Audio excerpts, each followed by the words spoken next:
Le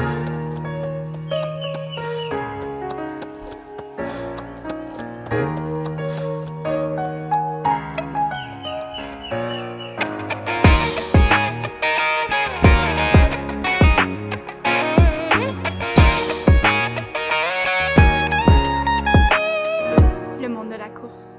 Bienvenue au monde de la course. Cette semaine, tout d'abord, j'aimerais commencer en remerciant Yann Pomerleau pour sa contribution au podcast en utilisant mon code WorldSimpleTrade. Donc, grâce à lui, j'ai pu faire un petit 74$ et lui s'est fait un petit 47$ environ. Donc, Cool. merci beaucoup. Merci. 49 en fait. Toujours apprécié. Une super façon de supporter le podcast. Et puis là, on avait une discussion, Mathieu Pollard et moi, de c'est quoi supporter le podcast. Et quant à moi, d'utiliser le code et ainsi de m'enrichir, ça me motive encore plus à enregistrer. Puis je me dis, ben, ça devient un peu plus un gagne-pain. Même si c'est sûr, je vis pas de ça, là, je vis de mon salaire de prof. Mais tu sais, c'est ça, tu sais, quand tu te fais des petits tips de même, ben, ça te donne envie de continuer. Donc, c'est ça. C'est ça. On te donne le petit coup de pied dans le derrière pour. C'est ça. Moi, je te donne l'autre coup de pied. Exactement. Ouais, non, c'est ça. Des fois aussi. C'est ça. Tantôt, justement, je dormais avant de faire l'épisode. Je suis revenu de la job, manger. Et voilà. Je me suis étendu sur mon sofa. Puis je Ouais. sais pas, j'étais sur Internet, puis là, tout d'un coup, j'ai juste reculé la tête, puis 2 heures plus tard, t'as Mathieu qui me dit « Hey, t'es-tu prêt pour le podcast? » Puis là, j'ai ça. dit « Ah, Fait que, oui! tu sais, c'était 2 heures-là que moi, j'étais en train de me préparer pour le podcast, puis prendre des notes, tout ça, monsieur dormait. Ouais, mais c'est ça, c'est ça de même que je me prépare. C'est ça la jeunesse. Ouais, c'est ça. Non, mais travailler avec des maternelles, je vous dis, c'est quelque je le chose. ferai pas. C'est quelque chose. Je t'assure que je le ferai pas. Non, c'est ça. Donc, ouais, c'est assez drainant. Le pire, cette semaine, j'étais pas là lundi parce que je revenais du marathon de Toronto. J'ai pris une de mes journées Marathon off. ou 10 km? Marathon de Toronto. Ouais, c'était 10 km Parce qu'il qui n'y avait pas faisait de marathon partie. là. Non, exactement. Ça faisait partie C'est ça. du Toronto Ça Waterfront devait Marathon être Weekend. bien long, c'est ça, Exactement. Mais ils ont annulé le marathon et le demi pour quand même tenir les championnats canadiens de 10 km. Mais donc, oui. Et pour ceux qui se demandent, non, j'ai pris un congé maladie puis fait semblant d'être malade. Non, les profs, on a le droit à 2 congés d'affaires personnelles par année. Je ne sais pas si c'est tous les profs, mais en tout cas, dans ma commission scolaire, c'est de même. Puis je pense que ça doit être de même dans pas mal toutes, là, parce qu'on a toute la même convention collective. Donc, j'ai utilisé une de mes 2 journées d'affaires personnelles. Donc, c'est ça. Merci Yann Pomerleau. Merci aussi à mes Patreons. Donc, merci Gabriel Côté, Rolando Gomez, Tristan Garcia, Karine Marcoux et Danny Litwin. Merci, cher Patreon Or. Ainsi qu'à la Patreon mécène du podcast, Catherine Gagné. Donc, merci beaucoup d'encourager le podcast. Si vous souhaitez avoir un petit shout-out comme ça, allez à la page Patreon du Monde de la course en googlant Patreon et le Monde de la course et vous pourrez voir ça. Ensuite de cela, on va passer à la prochaine. En fait, oui? Ouais, en fait, le petit point, dans le fond, oui, je ne l'avais pas vu. Oui. Vas-y avec ton. Ouais, ta petite Oui. note.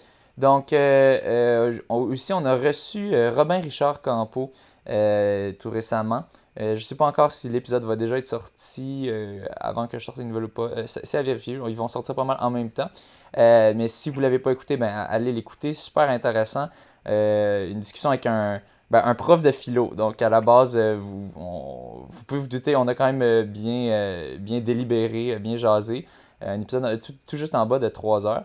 Mais c'était super intéressant. Ça a passé comme si c'était juste 1 heure et demie. Puis là, tout d'un coup, on voit, oh mon Dieu, il est rendu 11 heures du soir. Mais on voulait juste mentionner, on avait oublié de mentionner ses records personnels qui sont quand même pas négligeables. C'est sûr, lui, il se vend pas comme étant le coureur le plus rapide. Au contraire, il dit, moi, I started from the bottom. Je suis vraiment parti de rien. Je pense que c'était 24 minutes pour un 4 km, sa première course, quelque chose du genre.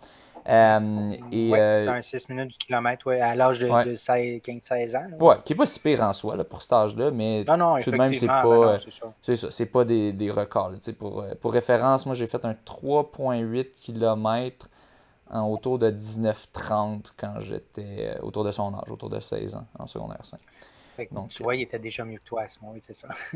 non, je pense que c'était un petit peu mieux. Ben, t'as Mais dit 3,8 en ouais, 19. Ah oui, ok, ouais. ouais, excuse-moi. Un Ben petit oui, peu, parce mais que dans pas ma de. tête, je me suis dit Ouais, 3 en ouais. 18, ça fait 6, là, mais Ça ouais, un peu. équivaut à environ 20 minutes pour un 4 kilos. Donc, Ouais. pour Ok. donner une idée de référence. Mais donc, lui a quand même des records personnels de 2h38 et 3 secondes sur marathon et 33,54 sur 10 km. Donc, je vais juste le mentionner parce qu'on a collecté cette information-là parmi toute la mine d'informations qu'il nous a envoyées. Puis on a oublié de le mentionner. Donc, quand même pas négligeable. Hein? 2h38 au marathon. Selon moi, c'est son meilleur des deux chronos. Je sais pas, j'ai pas vérifié les pointages IAF si 2:38,03 c'est meilleur ou 10K en 33,54. Tiens, si tu peux aller Pas juste vérifié. regarder ça vite Ah, fait, le vérificateur des points.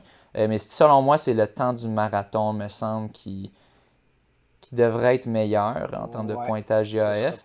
peut-être Dans tous les cas, meilleur. puis dans tous les cas, si on ignore tout ça, juste de faire un bon marathon comme ça, bon, avec la difficulté qu'on sait que c'est de réussir à faire un bon marathon avec toutes les conditions qu'il faut que ce soit aligné, selon moi, ça vaut plus que C'est 2h38 quoi? 0,3 2h38, contre 0,3. Puis le 10. 33,54. Je pense. Ce sera pas bien long, ça s'en vient. 33,54. Fait que là, je suis dans le pointage IAF. Ouais. C'est le marathon donne 714 points, contrairement à 657. Fait que oui, Hey! le Bon. marathon Ouais. est plus. De Ouais, loin, de un bon 50 points quasiment ouais. de différence. Peux-tu répéter les points? 714 puis 657. Fait qu'un peu plus Ouais. que 50 points. Ouais. 57 points. Bon, et mon intuition était juste. Donc, Ouais. ben, c'est quand même, tu sais, souvent on bâche un peu sur les pointages, puis ils disent eux-mêmes, les pointages IAF, ça ne doit pas être utilisé pour comparer. Ben, en tout cas, ils disaient ça pour les hommes versus les femmes. Ah ouais, en fait, peut-être qu'ils disaient pas ça entre performances, que c'était pas fait pour comparer. Ouais, ça entre deux performances d'une même personne ou plusieurs performances d'une même personne, ça doit être plus représentatif que Ouais, homme-femme, effectivement. Là. ouais, C'était là que ça. ouais, ouais, je pense. Donc, pas pire comme outil pour comparer, savoir qu'est-ce Ben ouais, qu'on c'est un vaut. outil qu'on Ouais, utilise. Il y en a d'autres aussi. Des fois, je vais voir le Macmillan Calculator ouais, aussi pour avoir les temps, les paces, tout ça. ouais. C'est Savoir intéressant. qu'est-ce Il y qu'on en a aux devrait explains. viser à une course. C'est ça. Je te laisse La continuer. Fédération québécoise utilise là, la nouvelle table là, de. C'était quoi? Je Le sais pas si tu te Mercier rappelles là, Rioux. pour le Mercier Rioux. Fait que ça aussi, ça peut être un calculateur intéressant à utiliser. Ouais, en fait, c'est ça le point suivant. Dans le fond, je reviens sur l'épisode de nouvelles qu'on a fait il y a une dizaine de jours. Dans le fond, on a parlé de records québécois sur marathon. On a parlé du record de François Landry qui était dans le range d'âge 45-49. Je ne me rappelle plus exactement le temps. Ça, je crois que c'est un vrai bon record homologué. Et j'ai parlé aussi du record de Carl Hébert à Boston dans le range 55-59 ans. Il a couru en 2 heures, là j'y vais de mémoire, 2h54, 30 ou 30, 36, 34, en tout cas quelque chose comme ça. Mais bref, comme Boston, on a su par après que c'est un parcours descendant, donc plus de 42 mètres de descente sur 42 km. Ben, le record ne peut pas être homologué. Puis il y a d'ailleurs deux coureurs, et peut-être d'autres aussi, en tout cas on sait qu'il y en a deux, Guy Dorval et Stanley Larkin, qui l'ont couru plus bas que le record actuel qui est de 2h54-50, qui ont couru Boston plus rapidement que ça. Mais c'est ça, ça n'a pas été homologué puisque c'est à Boston à cause du parcours dénivelé. Fait que le record de Carl n'est pas homologué. Fait que j'en ai parlé un peu trop vite. Peut-être un peu excité de ça. On était le lendemain, dans le fond, de la course. Puis, fait que c'est ça. Mais je sais qu'il a vraiment l'intention de se reprendre. Mais ouais, il y avait. Houston, dans le fond, son prochain en janvier. Ouais, à Houston. Ouais, il y avait une grosse controverse autour de ça parce que là, les gens. Mais ça avait été annoncé que c'était un record, mais là, Ça a été annoncé pas sur par la Facebook, FQA, ouais, là, c'est mais ça. sur Facebook. Non. Puis là, tu avais des gens qui ont dit, ben là, c'est ça exactement, il y a les deux autres coureurs, Larkin puis Dorval, qui ont déjà fait plus vite. Mais c'était à Boston, c'est ça, ces deux-là. Donc aussi. Ouais. Et c'est ça, moi, ma première supposition, en effet, c'était à cause du dénivelé négatif de Boston que c'était pas éligible. Là, par contre, c'est Puis, parce que il y a un quand. autre point aussi. Ouais. Excuse, je pensais que Oui. tu allais développer. Oui. En fait, l'autre point, c'est que je pense aussi, j'ai compris que je crois qu'il faut que tu sois affilié à la Fédération québécoise Oui, il faut pour que tu sois que ton affilié. record soit. Il C'est faut que tu ça. sois affilié FQA et il faut que tu fasses une demande. Tu remplisses un formulaire pour demander que ton record soit homologué. Que d'habitude, les coureurs à ce niveau-là, ils savent là, ou ils vont vérifier. Là, parce que quand tu sais que tu veux avoir un record, ben, en tout cas, règle générale, ils le savent. Si vous ne le saviez pas puis que vous visiez un record, ben allez faire ça tout de suite, allez remplir vous affilier à la FQA. Il faut que ça soit fait avant la course, l'affiliation à la FQA. Tu peux pas Ah ouais, OK. faire ton record, puis après ça, t'affilier, puis voilà. Et c'est ça, parce que dans le fond, au début, par contre, on m'a mis dans le doute. C'était Pierre Fauché, il me disait, bon, là, ça marche pas parce que c'est deux gars-là qui ont fait ces temps-là. Mais quand on regardait le top 50 de tous les temps, on voyait, il y avait par exemple, euh, mon Dieu, la première femme québécoise, celle qui avait fini première à Boston, son nom vient de me sortir de la Jacqueline tête. Garraud. Oui, exactement, Jacqueline Garraud, Ouais. elle était numéro un dans les performances québécoises, les 50 meilleures performances québécoises de tous les temps. Mais sa performance était à Boston.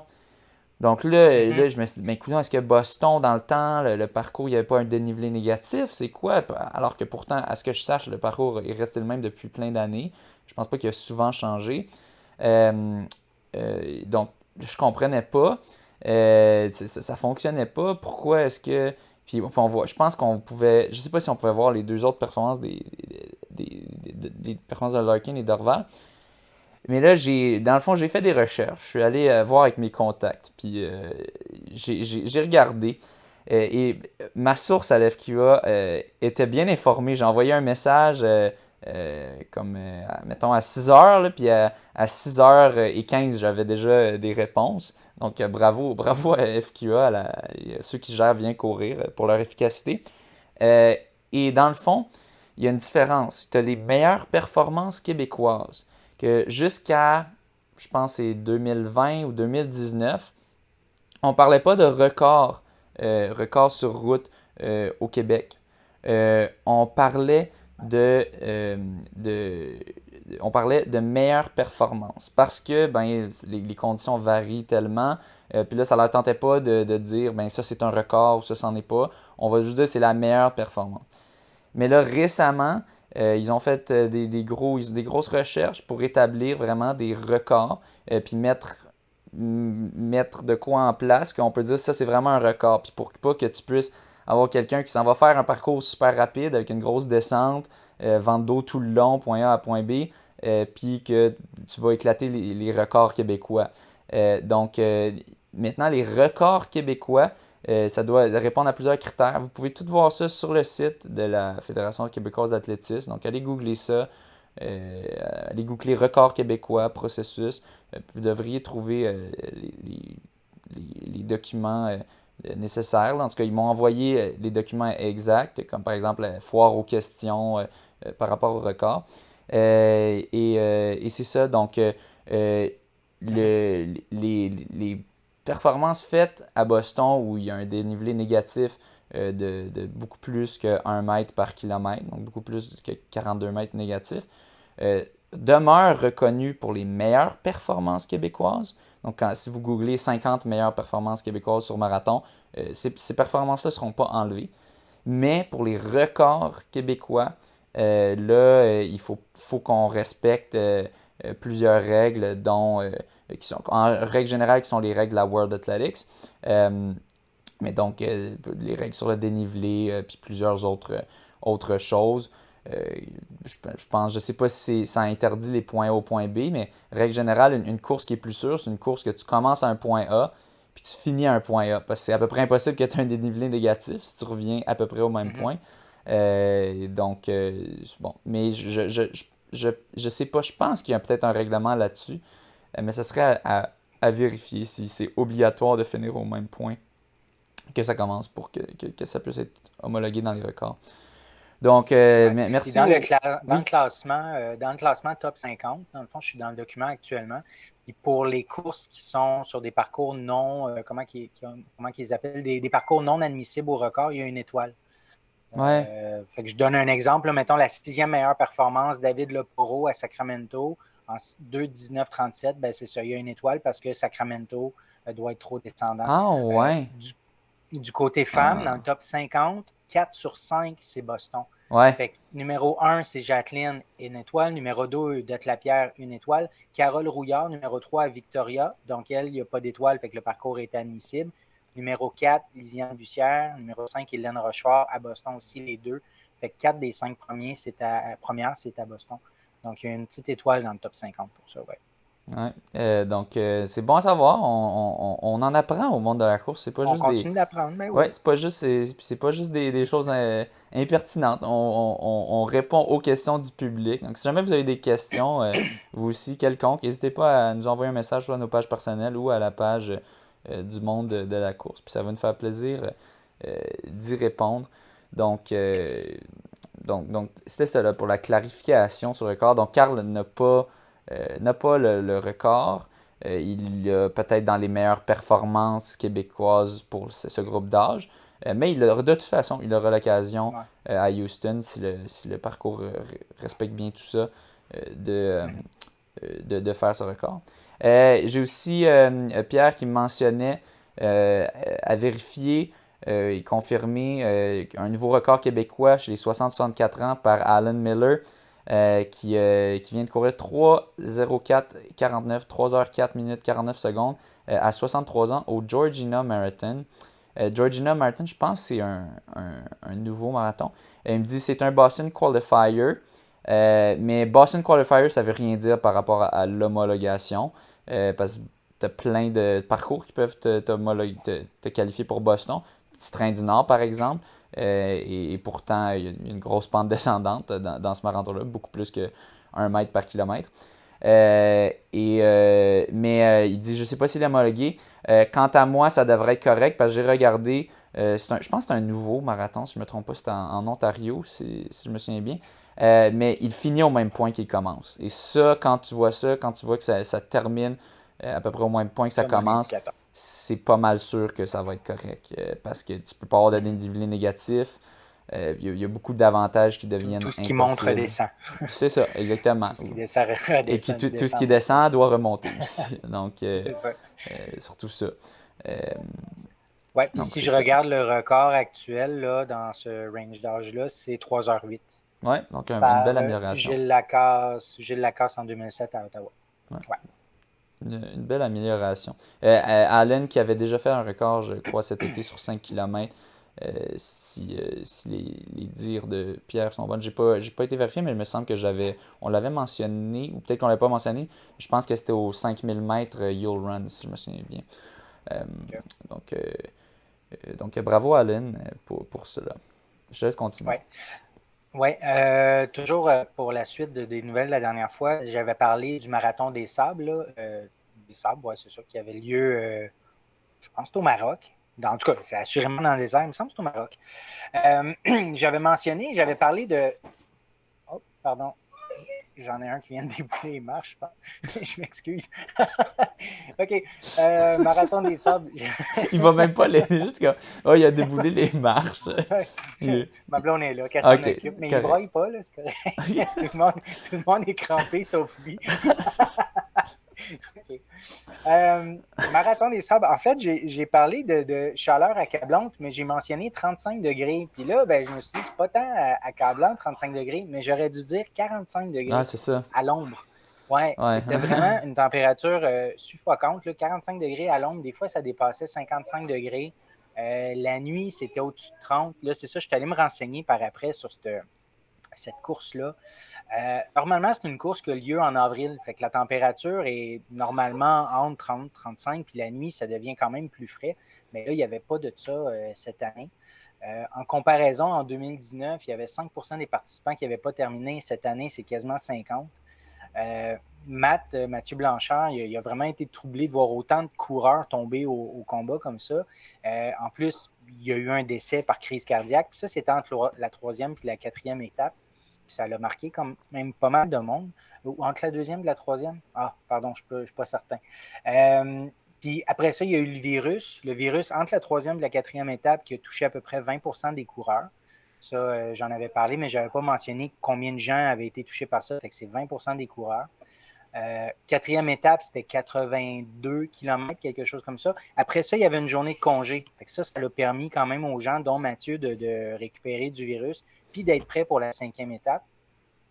Cinquième étape, l'autre détail que je n'avais pas, en fait, j'avais mentionné qu'il a sprinté à la fin avec les frères, mais dans le fond, il a sprinté vraiment avec un des frères, El Morabiti, puis il a terminé deuxième en 3h33-23. Fait qu'il a quand même terminé deuxième sur cette cinquième étape-là, qui était un marathon. 3h33-23, ça donnait un peu plus lent que 5 minutes du kilomètre, mais quand même, dans le désert, ça ne doit pas être évident. Avec toute la fatigue accumulée de la semaine, le virus, la chaleur, de maintenir un pace comme ça, c'est incroyable. Puis, ben, malgré ça, c'est ça, il a quand même terminé, je pense, cinquième, mais il est quand même amer parce que si ça n'avait pas été de ce virus-là, la quatrième étape de 82 km, il aurait pu beaucoup mieux la faire. Puis, il aurait peut-être terminé sur le podium, on ne le saura jamais. Là. Fait que c'est ça, je voulais ajouter un peu d'infos par rapport à cette épreuve-là. Ouais. Cool. Yes, fait qu'on y va avec des résultats de course de cette semaine. On va commencer par. Pas cette semaine, il y a une couple de semaines, je pense. Ouais, en fait, je recule jusqu'au 11 octobre. Fait que je recule de 11 jours. Dans le fond, je recule le 11 octobre, c'était le lundi, c'était la journée du marathon de Boston. Donc, on a parlé de Boston. Mais cette course-là avait lieu le dimanche. L'invitation vers et or. Le 10, OK. Parfait. C'est que dans les résultats, ça indiquait le 11, mais OK. Fait que le 10, donc c'était cross-country de l'Université de Sherbrooke, invitation vert et or, que ça s'appelle. Donc, je vais mentionner le top 3, dans le fond, pour cette course-là. Côté féminin, on a Muriel Adlo en 29, c'est 8 km. Donc, Muriel Adlo en 29,47. 29,47, j'irai quand même pas d'un millième de seconde, là, c'est indiqué en millième. Corinne Leclerc, deuxième en 29,51, puis Myriam Poirier, troisième en 30,00. Ça, c'est du côté femme. Et du côté homme, Mathieu Baudet en 24,53, Pierre-Loup Biron en 24,58 et Pierre-Yves Normandin en 25,12. Super. Puis peut-être que je me trompe aussi, peut-être que c'était le lundi, honnêtement, là, je me suis mélangé avec, il y avait une compétition à Ottawa. Je ne sais pas si on l'a mentionné, celle-là, mais en tout cas, ça va être non, on ne l'a pas mentionné, ça, c'est sûr que non. OK. Ouais, parce que je pense qu'il y avait plusieurs équipes qui n'étaient pas présentes. Ouais, fait intéressant. Matthew Baudet, j'ai vu un article par McGill Athletics qui mentionnait qu'il était le premier homme de McGill à remporter une compétition depuis qui? Depuis moi. Donc, c'était ça. J'ai trouvé ça drôle. Okay. J'étais bien content de la petite mention. Donc, McGill qui n'oublie pas ses racines, ses vétérans. Mais ouais, donc Mathieu Baudet qui a réussi à terminer quelques secondes devant Pierre Loup. Donc, il a réussi à conserver quand même bonne avance. 5 secondes, c'est quand même, en même temps, tout peut changer à la prochaine course. Et ensuite, Pierre-Yves Normandin, 25-12. Côté féminin, Muriel Aglo de l'Université de Montréal. Donc, un petit shout-out, elle était dans une coéquipière de McGill avant. Il y a eu plusieurs changements de roster. C'est quand même intéressant de regarder ça. Il y a beaucoup de monde qui était avant McGill là, à l'avant. En même temps, c'est qu'il y a eu 2 ans entre. Donc, c'est normal qu'en 2 ans, il y a plus de personnes qui changent pour aller à une université ou à une autre. Mais donc, ouais, je pense pas que c'était la compétition la plus relevée. Je pense que l'Université Laval, avec Pierre-Yves Normandin qui a fini 3e, je pense que c'était leur équipe B qui courait cette fois-ci. Donc, l'équipe A qui est un peu plus rapide. Donc, ils ne faisaient pas courir tous leurs top coureurs. Leur top coureur était plutôt à la prochaine compétition dont on va parler. Donc, ça fait une parfaite transition. Donc, je te laisse mentionner les résultats du Invitational de l'Université du Nouveau-Brunswick. Ouais. Fait que j'y vais avec le top 3. Jessie Lacourse, ça aussi c'était 8 km. Donc, c'est toujours 8 km le cross-country Ben, ou c'est ça intéressant, dépend pour pour petit les fait élites, là? fin intéressant. Ouais. Normalement, la distance aux championnats provinciaux était de 10 km pour les hommes et 8 Ah, km OK. pour les femmes. Et là, il y a eu un mouvement pour rendre les distances égales.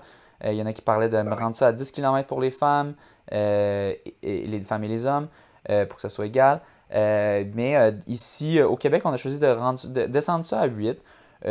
Bon, moi, c'est OK. sûr, je préfère toujours faire un peu plus de distance pour mon avantage personnel, mais je pense au final, c'est quand même une bonne décision, étant donné qu'il y a beaucoup de monde qui font le cross-country, mais qui font aussi de la piste, du genre, tu sais, du Mhm. 1500, des fois même, on avait, dans mon équipe, il y avait Vincent Parent-Pichette, notre capitaine, qui était quand même un de nos meilleurs sur l'équipe de cross, que lui, il spécialisait sur le 600 mètres, tu sais. Fait que, je pense que c'est un peu mieux, ça permet à plus de personnes de bien contribuer sur cross-country quand tu réduis un petit peu la distance. Mais Ouais. je suis totalement pour que ce soit la même distance. Je Ben pense oui. Que ce soit la sinon, même distance pour les deux. ben, c'est ça, ça envoie un message plus égalitaire, disons-le. Donc, Ouais. Puis avec une plus petite distance, ben ça fait des vitesses plus rapides. Puis c'est ça. Puis ça permet aux bon, coureurs rapides de plus courte distance de participer. À partir de 10 km, ouais. c'est ça. Puis C'est ça sûr fait que des c'est un peu résultats plus un peu plus difficile. serrés, tu sais, vu que la distance est plus Ouais, courte, donc c'est plus excitant. effectivement. Ouais. Donc, côté femme, Jessie Lacourse qui a remporté pardon, en 28,06. Siona Chrysholm en 28,16 et Catherine Beauchemin en 28,53.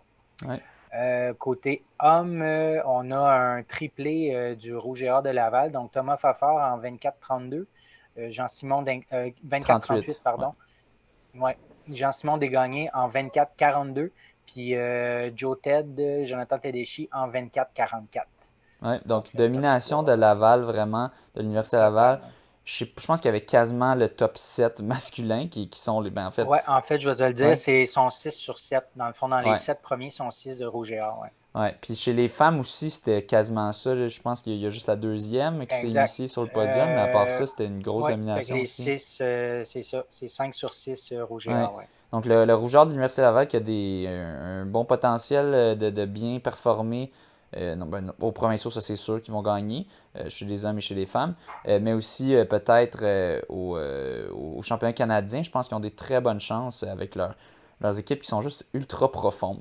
Tu sais, quand même, quand tu as ton équipe B, tu as un coureur sur le podium, tu sais, ça en dit long sur la profondeur. Donc, euh, Ouais, ouais. ça va être intéressant à regarder. Mais tout de même, c'est quand même le fun de voir des jeunes comme Mathieu Baudet, à McGill, qui viennent un peu brouiller les cartes, là, euh, Ben oui. c'est ça, ça rend ça un petit peu de piquant, puis pour voir, euh, essayer d'empêcher la domination. En tout cas, moi, j'aimais ça, ce rôle-là, dans le temps que j'étais à McGill, de venir m'immiscer dans les podiums de noir, parce que leur uniforme est noir de Laval, l'Université Laval.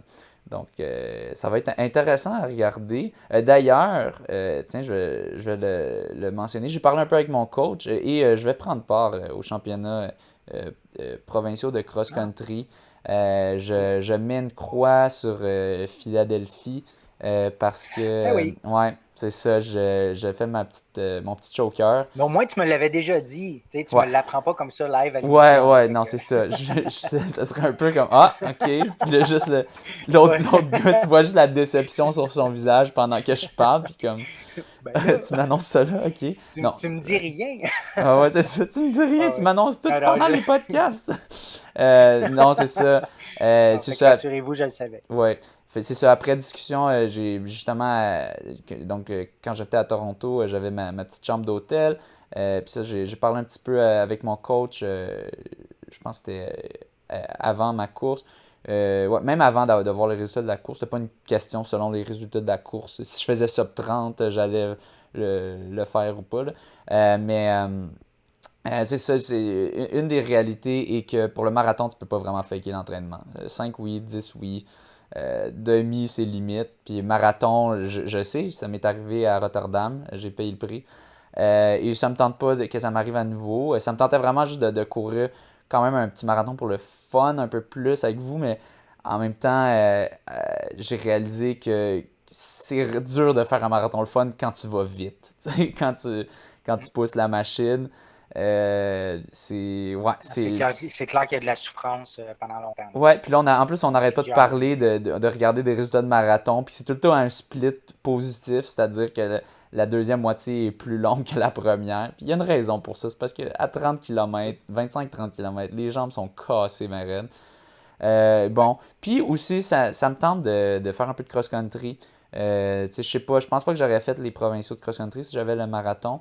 Mais là, je vais les faire. Je vais essayer de faire l'équipe du Québec pour aller au championnat canadien qui sont à Ottawa. Donc, c'est pratique, c'est pas trop loin. Ouais, je vais attendre d'avoir une chance de faire une bonne course, d'essayer de faire un bon chrono marathon. Je sais qu'en ce moment, je suis convaincu que je pourrais peut-être aller proche dans mes records personnels, mais j'ai des gros doutes que je pourrais les battre. Donc, j'ai pris cette décision-là. Aussi, c'est dur l'entraînement avec la job à temps plein, que je reviens de la job puis je m'endors sur mon couch. Fait que, je pense pas que je suis capable de mettre le millage. Je pense que je vais attendre à l'année prochaine, profiter de l'été. C'est ça qui est le fun quand t'es prof. Je sais qu'il y a des profs qui passent leur été à planifier. Moi, non. Moi, je suis pas payé l'été, donc je ne planifie pas l'été. Je prends mon temps et je vais en profiter pour m'entraîner pour le marathon. Puis, il y en a qui vont dire pourquoi tu n'as pas fait ça cet été? Mais cet été, c'était un peu le doute. Il y a eu des blessures aussi, mais c'était surtout du doute. On ne savait pas qu'est-ce qui avait lieu, qu'est-ce qui n'avait pas lieu. Moi, j'aurais beaucoup voulu faire Toronto. Ça aurait été un peu parfait parce que tu as peut-être une coupe même avant ça, tu voulais faire Montréal. Oui, parce que Montréal aussi. avait affiché, Ouais. puis il a été annulé. Fait que ouais. C'est ça. Une coupe de déceptions qui ont impacté un petit peu l'entraînement, mais surtout l'inconnu. Puis bon, aussi aux États-Unis qu'il faut... là, ils viennent d'annoncer que les frontières terrestres vont être ouvertes, mais il faut que tu fasses un test à comme 200$ ou quelque chose du genre pour retourner, ou en tout cas, c'est même pas clair, tous ces détails-là. Ouais, c'est ça. Moi, je me suis pas renseigné là-dessus. Je me suis dit qu'on allait le savoir officiellement quand ils vont les ouvrir. Ouais. Mais donc, ce sera un test au retour, hein, c'est ça? OK. Ben, c'est ça que j'avais compris, mais ils rendent ça compliqué. Puis, c'est comme crime, je suis fully vaccinated. De toute façon... Je me semble, en tout cas. C'est gossant comment ils font ça. Ils font pas. Ils font pas en sorte que tu as envie d'aller aux États-Unis. Fait que je me dis, ben, si t'as pas envie qu'on y aille, j'irai pas. C'est ça. On vote avec nos décisions aussi, les décisions qu'on prend. Ouais. Puis je comprends que tu veux pas. Tu sais, si tu as le feeling que tu pourrais reproduire Rotterdam, là, ouais. Ça va de soi. C'est surtout ça. C'est surtout ça. C'est de... Là, cette année, tu peux déjà tout planifier, ton calendrier. On est certain que les courses en 2022, ça va avoir lieu. Ouais. Donc, tu peux vraiment tu as beaucoup de mois devant toi pour bien planifier ça. Puis, exactement. Contrairement à cette année. Puis en plus, tu sais, ce qui est hyper rassurant, puis là, je sais que tu vas en parler de ton résultat aux 10 km des championnats canadiens, mais ce qui est hyper rassurant, c'est on dirait que tu es revenu de niveau. Là. Fait que même si tu t'es pas entraîné pendant 15 mois, on dirait que tu es de retour à ton niveau. Fait que c'est hyper motivant pour l'année prochaine. Là. Ouais, ben c'est ça. Mais ça, c'est quelque chose que je savais déjà un peu. Là, je vais avoir fendant, mais tu sais... moi, je le savais pas, pareil. Ouais. Non, mais tu sais... Tant mieux si tu le sentais. Ouais, ben... Non, mais je savais pas si j'allais faire un record personnel. Honnêtement, j'avais des doutes. Je pensais pas. On dirait quand on va parler, on est rendu là donc un petit retour justement sur les championnats canadiens de 10 km. Donc c'est ça, moi je suis chanceux parce que l'organisation des Canada Running Series qui s'occupait de ça sont vraiment sur la coche pour les athlètes élites, ou en tout cas du moins j'ai été chanceux peut-être parce que j'ai déjà participé au marathon de Toronto, mais puis avec mes chronos que j'avais déjà sur 10 kilos, mais j'ai vraiment eu la totale. Comme je disais, ils m'avaient payé les billets d'avion que je me sentais un peu mal de prendre, mais bon, je les ai pris, et l'hôtel. Et c'est vraiment, en tout cas, c'est une belle organisation quand tu es un élite, en tout cas. Ils te font sentir traité aux petits oignons, disons. Donc, c'est ça, on avait un petit bus qui nous menait à la course et tout cela. Mais c'est ça, je sais que je suis quand même capable d'aller proche de mes chronos. De un, parce que je pense que sur 10 kilos, ils sont pas parfaitement optimal mes performances, tu sais, au 10 kilos de l'Université Laval. C'était mais comme tu dis, tu peux tricher sur 10 kilos. Ben c'est ça. Tu peux tricher, pas en trichant dans le parcours, là, pour ceux qui écoutent ce podcast pour la première fois. On revient sur ce qu'on a dit dans d'autres podcasts. Ouais, tricher dans le sens de faire semblant que tu as ce niveau de forme, puis aller le chercher. Mais c'est ça, je sais que mon corps est assez élastique, puis je sais que le corps on sous-estime ça, je pense. Je pense que les gens stressent souvent de « Ah, là, je vais tout perdre si j'arrête de m'entraîner pendant un bout. » Puis c'est pas juste moi qui est aussi élastique dans ses performances. Il y a plein de gens qui peuvent prendre un break, puis revenir, puis des fois revenir encore plus fort. Donc, le corps perd pas tout. Il y a des études scientifiques qui prouvent ça. Donc, il y a aussi un petit peu de confiance qui peut entrer en jeu. Peut-être que là, si vraiment tu es quelqu'un qui regarde ta montre à tout bout de champ, puis tu n'es pas vraiment capable d'y aller à l'effort, ben c'est sûr, si tu reviens, puis que tu te dis, ben je vais faire 1 minute plus lent que mon record personnel, puis tu te bases sur ces allures-là pour faire ta course, ben bon, tu risques pas de faire un record personnel, en effet. Mais c'est ça, puis j'ai quand même eu de l'entraînement pas si pire menant à ça. Donc, bon, ben finalement, j'ai fait un 30-21 qui m'a pas donné une si bonne position au classement total, 25e. Donc, c'est quand même fou, finir 25e en 30-21. La raison pourquoi je suis 25e, c'est parce que une grande majorité des top coureurs au Canada étaient à cette course parce que c'était, les championnats canadiens de 10 km, puis 2, parce qu'il n'y avait pas vraiment d'autres courses à faire, du moins au Canada. Donc, il y avait vraiment du haut niveau. Luc Bruchet, olympien. Ben Flanagan, je suis pas sûr qu'il est olympien, mais il y a un super chrono, je pense, sur 10 000 mètres, il fait 27,50, quelque chose autour de ça. Mais donc, j'étais super content. 30-21. Comment la course est passée brièvement. Vous pouvez aller voir mon recap Strava, toujours. Mais dans le fond, il vantait quand même. Puis c'était un out and back. Donc, on part du point A, on va 5 km dans un sens, on fait un U-turn, puis on revient de l'autre côté de la route. Donc, très simple. Vent de face complet pour l'aller. J'ai eu la chance d'être dans un bon pack de courses. Donc, j'ai pu rester caché la majeure partie du temps. J'ai l'idée pendant un petit bout, mais je me suis rapidement fait rattraper, puis j'ai pas chialé quand les gens sont passés devant. Puis c'est parti quand même vite. Je pense que les meneurs sont partis autour de 2,50, quelque chose du genre. En même temps, sur un 10 kg, ils pourraient le tenir, là. Mais avec le vent de face, c'était quand même difficile. Donc, c'est ça. Je me suis rangé, je me suis donné comme stratégie, OK, oublie ça avec ce vent-là. Je vais juste ménager mes forces tout en poussant, mais en allant pas complètement, pas à bloc complètement, puis à 5 kilos, là, quand on va tourner de bord, là, je pourrais vraiment aller chercher, faire un bon split négatif.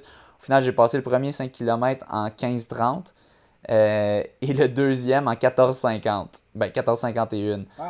Donc, vraiment un bon split négatif. Si on regarde les temps des gagnants, je pense le premier, Ben Flanagan, il a fait 1 minute plus rapide pour son deuxième 5 km. Donc, il a fait. Avec le vent dans le dos. Ouais, donc c'était vraiment un gros facteur, le vent de dos. De un, pour eux, encore plus gros facteur, pour ceux qui mènent, la stratégie. Parce que là, c'est très stratégique quand tu mènes, parce qu'il y a une bonne différence de prix pour les premiers. Donc, on va mentionner ça justement. Les bourses, premier, c'était 5 500, première. 3 000 pour le deuxième, 1 500 pour le troisième, 1 000 pour le quatrième, 750 pour le cinquième et 500 pour le sixième. Donc, il y avait quand même des belles bourses. Il y avait une prime pour le record national canadien de 1500 pour les hommes et pour les femmes.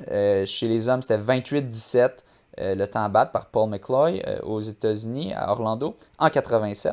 Et chez les femmes, c'était aussi à Orlando, aux États-Unis, cette fois en 89 par Lynn Williams, 31-44. Donc, c'est un petit incitatif, mais je pense que c'est mieux quand il y a une différence de 2500 entre la première et la deuxième position, ben, tu essaies de t'assurer d'être premier. Donc, j'imagine que c'était plus stratégique la première partie. Personne ne voulait trop mener. Puis après ça, ils ont vraiment tout donné dans la deuxième partie pour se séparer des autres. Et donc, bon, oui?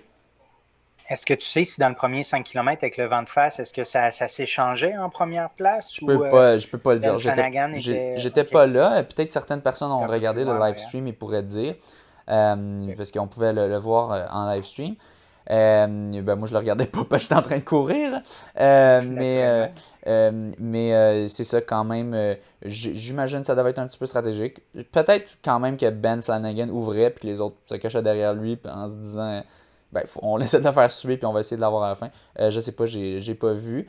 Ok. Mais donc, c'est ça, Non, c'est vrai que si tu es 1 à 2 minutes en arrière, tu vois la pas 2 trop minutes, bien, c'est quand non. même loin pour. Tu vois pas bien qu'est-ce qui se Ah, passe en avant. moi, je voyais juste mon pack à moi. Je suis parti, puis là, j'ai vu l'allure C'est de ça. fou. J'ai fait, oublie ça. Moi, je vais me trouver un pack qui va pas trop, vite. Ça me tente pas de revivre ce que j'ai vécu au 10 kilos de Laval il y a environ un mois, peut-être. Donc, que j'avais un peu cassé. Fait que, non, au final, c'est ça. Nicolas Morin, finalement, j'avais mentionné, je savais pas s'il y avait d'autres Québécois. Finalement, il y en avait deux. Il y avait Nicolas Morin qui était présent. Et il y avait Terminé juste aussi. après toi, oui. Ouais, et il y avait Louis Carlos Vargas, que lui, il est québécois, il passe son temps, il est à l'université, je pense, université au BC, j'ai oublié c'est laquelle, mais qui compétitionne majoritairement aux États-Unis. Et lui, c'est un spécialiste plus du 1500 mètres. Il s'est quand même lancé ça comme défi. Donc, lui il a terminé autour de 31-15 environ, je crois. 31-9.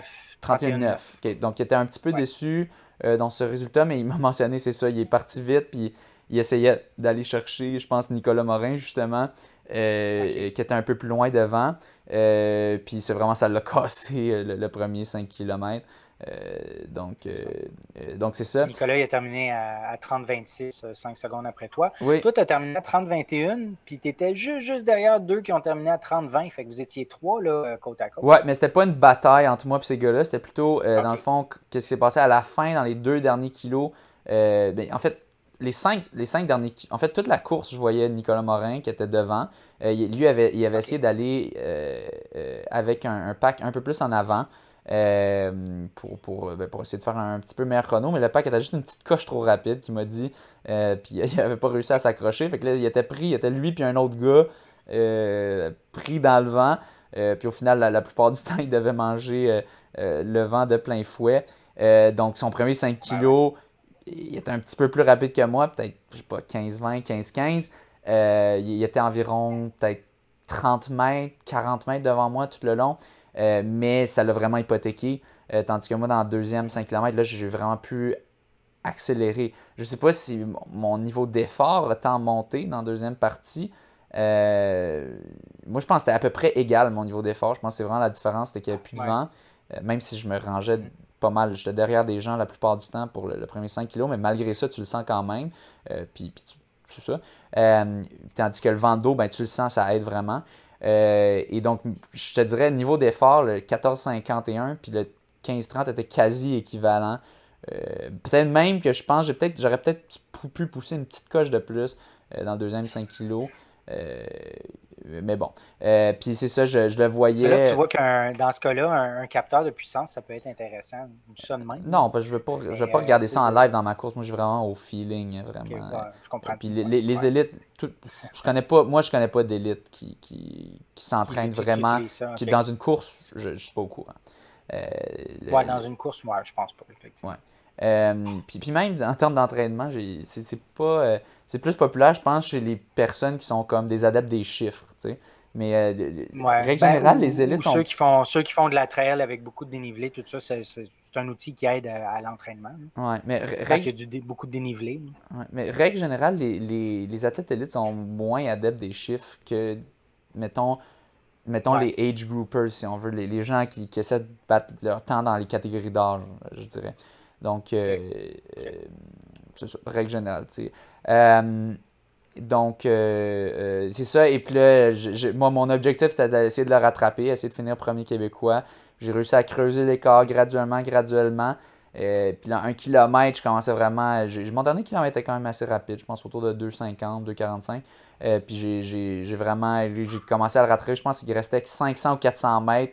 Là, j'ai dépassé, j'ai dit « Ah oui, let's go ». Puis lui, j'ai entendu, on a parlé après, on en a ri, il a juste fait comme un... Il a essayé de s'accrocher, puis il a juste fait comme un... Ah! Genre tu sais, il était juste comme... il était non. cassé, ben raide par la première Ouais. partie. Puis bon, c'est ça, il a pas suivi. Il a fini 5 secondes derrière. Mais c'est ça, on en a bien ri, c'est ça. C'était dur pour lui parce qu'il voulait vraiment aller avec le groupe devant, mais c'était juste une petite coche trop rapide. Puis là, quand t'es dans le no man's land, après ça, c'est pénible là, avec le gros vent. Mhm. Donc c'est ça, j'étais super content. Moi, ça m'a donné un record personnel auquel je ne m'attendais pas tant. C'est sûr. Les deux qui ont terminé une seconde devant toi, t'étais-tu en train de les rattraper? Genre, si tu avais eu 100 mètres de plus, tu les aurais Ouais, rattrapés? sûrement. Si j'avais eu 100 mètres de plus, je Ouais, les aurais OK. peut-être eu, mais tu sais, ils étaient pas tant dans OK. ma mire. Moi, c'était juste, je voulais dépasser Nick, puis après ça, essayer de juste bien finir fort, pas me faire rattraper. C'est ça. Puis c'est ça, j'ai Ouais. fini plus proche, assez proche d'eux finalement. Peut-être j'aurais dû commencer mon sprint une petite Ouais. affaire plus tôt, mais bon, au final, Ben, c'est ce ça. sont deux à avoir terminé à 30-20. Fait que c'est pour ça que je disais ça. Toi, OK. 30-21, donc tu étais à côté. Ouais.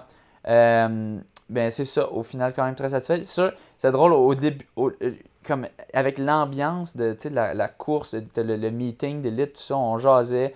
Puis là, moi, j'étais comme, ok, je pense que je peux essayer de faire un sub 30. Tu sais, tu te hype au départ de la course quand tu te mets vraiment dans le mood de la course. C'est quand même fun, tu sais, quand tu restes à l'hôtel puis que tu vous croises des coureurs, tout ça, ça te met vraiment dans le mood. Je vais mentionner les résultats avant Ouais. de continuer à jaser. Mais après ça, j'ai un petit fait cocasse à raconter à propos de elevators, mon Dieu, d'escaliers, pas escalier, mais Ascenseur ou ascenseur, exactement, d'escalier? ascenseur. Ouais, Euh, ascenseur. donc, ben, première femme, mais qui comptait pas pour les championnats canadiens, c'était Sarah Inglis, qui, elle, c'est une Canadienne d'origine, mais je pense qu'elle a adopté la nationalité britannique suite à son mariage avec son mari, qui est lui aussi un athlète en athlétisme, si je ne me trompe pas. Mais c'est ça, qui est britannique, lui, donc elle a adopté la nationalité britannique, donc elle n'était pas éligible. C'est plus proche pour elle, hein, pour les. Je sais pas si elle était quand même éligible. Je pense que non, pour les bourses, je pense qu'il fallait vraiment être canadien. Ah ouais. OK. Donc elle a remporté en 31,59, mais la championne canadienne demeure Leslie Sexton en un temps de 32,04. Ensuite de ça, Cleo Boyd, qui termine deuxième en 33-21, et Natasha Wodak, qui termine troisième en 33-33. Bon, tiens, je vais raconter la petite anecdote. C'est j'étais après la course, bon, j'ai pris une douche, j'ai relaxé. Puis là, finalement, je suis allé m'acheter du Subway. Il y avait un rabais 2 pour 1 sur les 12 pouces. Et dans l'ascenseur, j'arrive, puis là, il y a ces deux-là, Leslie Sexton puis Natasha Wodak, qui sont dedans, puis qui me disent Ah, entre. C'était super gentil. Puis là, moi, j'avais mes gros écouteurs, mais là, je me suis quand même mis à écouter un peu de ce qu'ils jasaient, parce que c'est quand même des grandes athlètes. Je savais pas à ce moment-là, j'avais pas regardé les résultats féminins, mais je savais qu'elles avaient dû finir dans le top 3 probablement. Puis là, elles m'ont vu, j'étais quand même bien sketcheuse, fait qu'elles m'ont dit en anglais, comment est-ce que tu as couru aujourd'hui? Ouais. Puis elle a dit comment c'est passé? Je suis comme super bien, j'ai fait un record personnel, merci. Puis là, j'étais toute flatté de me faire demander ça par des championnes là, canadiennes. Ben oui. Puis au final, j'aurais même pas demandé pour leur course parce que là, leur porte s'ouvrait, puis j'avais comme pas trop le temps. Puis là, j'ai dit comme passez une bonne journée. Puis après ça, j'ai fait comme shit, tu sais, eux, ils me demandent comment ma course s'est passée. Moi, j'aurais même pas demandé. Puis Toi, tu ils l'auras pas sont demandé. sûrement, tu sais, Tu aurais pu les ils sont. féliciter en plus. Ouais, c'est ça, j'ai comme pas pensé. Puis après ça, j'aurais écrit sur Instagram, puis j'aurais dit OK. désolé, j'ai pas eu le temps, mais bravo pour votre course. Puis j'ai regardé leurs résultats, puis j'ai mentionné. Donc c'était drôle, mais ça c'était super sympathique. Bon, ensuite, on va me nommer le top 10, vu que c'est quand même les championnats canadiens, puis le field était tellement profond. Ensuite, on a eu Alexandra Luki, 33,57. Dominika Yamniki, je pense que c'est une triathlète, elle, 34,05. Laura Desjardins, 34,09. Rachel Anna, 34,11. Anne Johnston, 34,19. Et finalement, Brianna Scott, 34,47. Donc, 10 femmes sous les 35 minutes. Puis maintenant, on va regarder chez les hommes. Donc, bon, ça bug un petit peu. Voilà. Alors, chez les hommes, c'est Ben Flanagan qui l'a remporté Lui, il a fait 14,50 son premier 5 kilos, puis il a fini en 28,41. Donc il a fait, mon Dieu, il a fait 14,30. 14,31. C'est ça que ça donne? Ouais, je pense que ça donne 14,30. Ah non, même pas. Non. Non, ça donne, 14. ça donne 13,51. 13,51 pour son 13,51. deuxième 5 OK. km. Fait que premier Et kilomètre en pas une minute de 14,50. moins. Ah ben oui, c'est ça Ah que tu ouais, avais dit, une c'est minute ça. de moins. Ben oui, ben Ah oui. ouais, c'est complètement débile. Son deuxième 5 km en 13,51. 13,51 sur route. Mais en même temps, c'est un 5 km avec vent d'eau, donc c'est sûr que c'est avantageux. Lucas Bruchet, 28,49. Pour ceux qui se demandent, oui, ça sonne très français comme nom ou quoi. Français. Mais il est en BC, il est en Colombie-Britannique. Donc je sais pas s'il parle français, mais il est pas, il est pas québécois. Ben Preissner, 28,53. Troisième position. Jeremy Koffler, 29,03. Justin Kent, 29,03 aussi, cinquième position. Mike Tate, 29,10. Lee Wissilius, 29,12. Connor Black, 8e position, 29,20. Phil Parrott-Megas, 29,31 en 9e. 10e position, Blair Morgan, 29,34. On va mentionner l'autre aussi parce qu'il a aussi fini en Oui, c'est la même 29,34. affaire. Kieran McDonald. Puis, ouais, non, c'est ça. C'est vraiment impressionnant. On a eu au total sub 30, 16 hommes sub 30 sur cette course-là, qui est énorme. Sub 31, il y en avait 31 exactement. Ou non, il y en avait 30. Donc, quasiment 31. Donc, une course très, très profonde. Moi, j'ai terminé. J'ai terminé 24e. Donc, 24e, mais ouais. j'étais 25e avant, donc il y a quelqu'un qui s'est fait disqualifier. Ah, Parce que c'est ça, j'avais vu Alex Cyr qui avait mentionné qu'il avait fait, il y avait 31 hommes sous 31 et qu'il était un d'entre eux sur Strava. Donc, il a dû avoir un résultat qui a été enlevé. Parce que moi, j'étais 25e, là maintenant, je suis 24e. Nick Morin, 25e. Ouais, et on a Louis Carlos Vargas qui a fait, lui, 34e au final. Donc, c'était ça pour cool. les résultats. Félicitations. Félicitations pour ton PB. Merci, je suis Vraiment très content. Puis bon, j'étais pas le seul ce week-end à courir. Toi aussi, tu courais. C'est drôle parce que là, Ouais. tu m'as shooté, tu m'as envoyé un message pour me dire hey, comment c'est passé. Je t'ai dit, ah, super bien, merci. Puis après ça, Ben oui. genre Puis là, 4 heures moi, plus tard, t'es comme, j'attendais. ouais, toi, tu me demandes pas, moi, pour Granby. J'ai complètement oublié. Ouais, c'est ça. Non, mais Ouais. ouais, non, mais en même temps, tu sais, je vais le dire, moi, je m'attends pas à ce que tu me poses des questions. Tu sais, je me dis que faut que j'initie, tu sais, pour que ça vienne. Ouais, fait que c'est ça, dimanche, le dernier, le 17 octobre, c'est ça, il y avait eu le marathon de Granby. Là, ça fait partie de la série des courses thématiques. Mais je commencerai pas en parlant de moi, mon résultat, puis comment ça a été. Je vais quand même commencer par ceux qui ont eu des très belles performances. Il y avait des bourses pour les records de parcours sur toutes les distances. Dans le fond, il y avait marathon, demi, 10 et 5 km. Puis il y a eu beaucoup de records. Puis il y avait des bourses aussi pour le top 3 sur le marathon pour femmes et hommes, des bourses de 300, 200 et 125 $. Donc, je vais débuter avec le top 3 femmes sur marathon. C'est Véronique Giroux qui a remporté la course en 2h54-36 et c'est un record de parcours. Donc, elle a eu la bourse de 300 plus 150 pour le record. Suivi de Joanie Vadnet en 3h11 et de Linda Gingras en 3h2:11.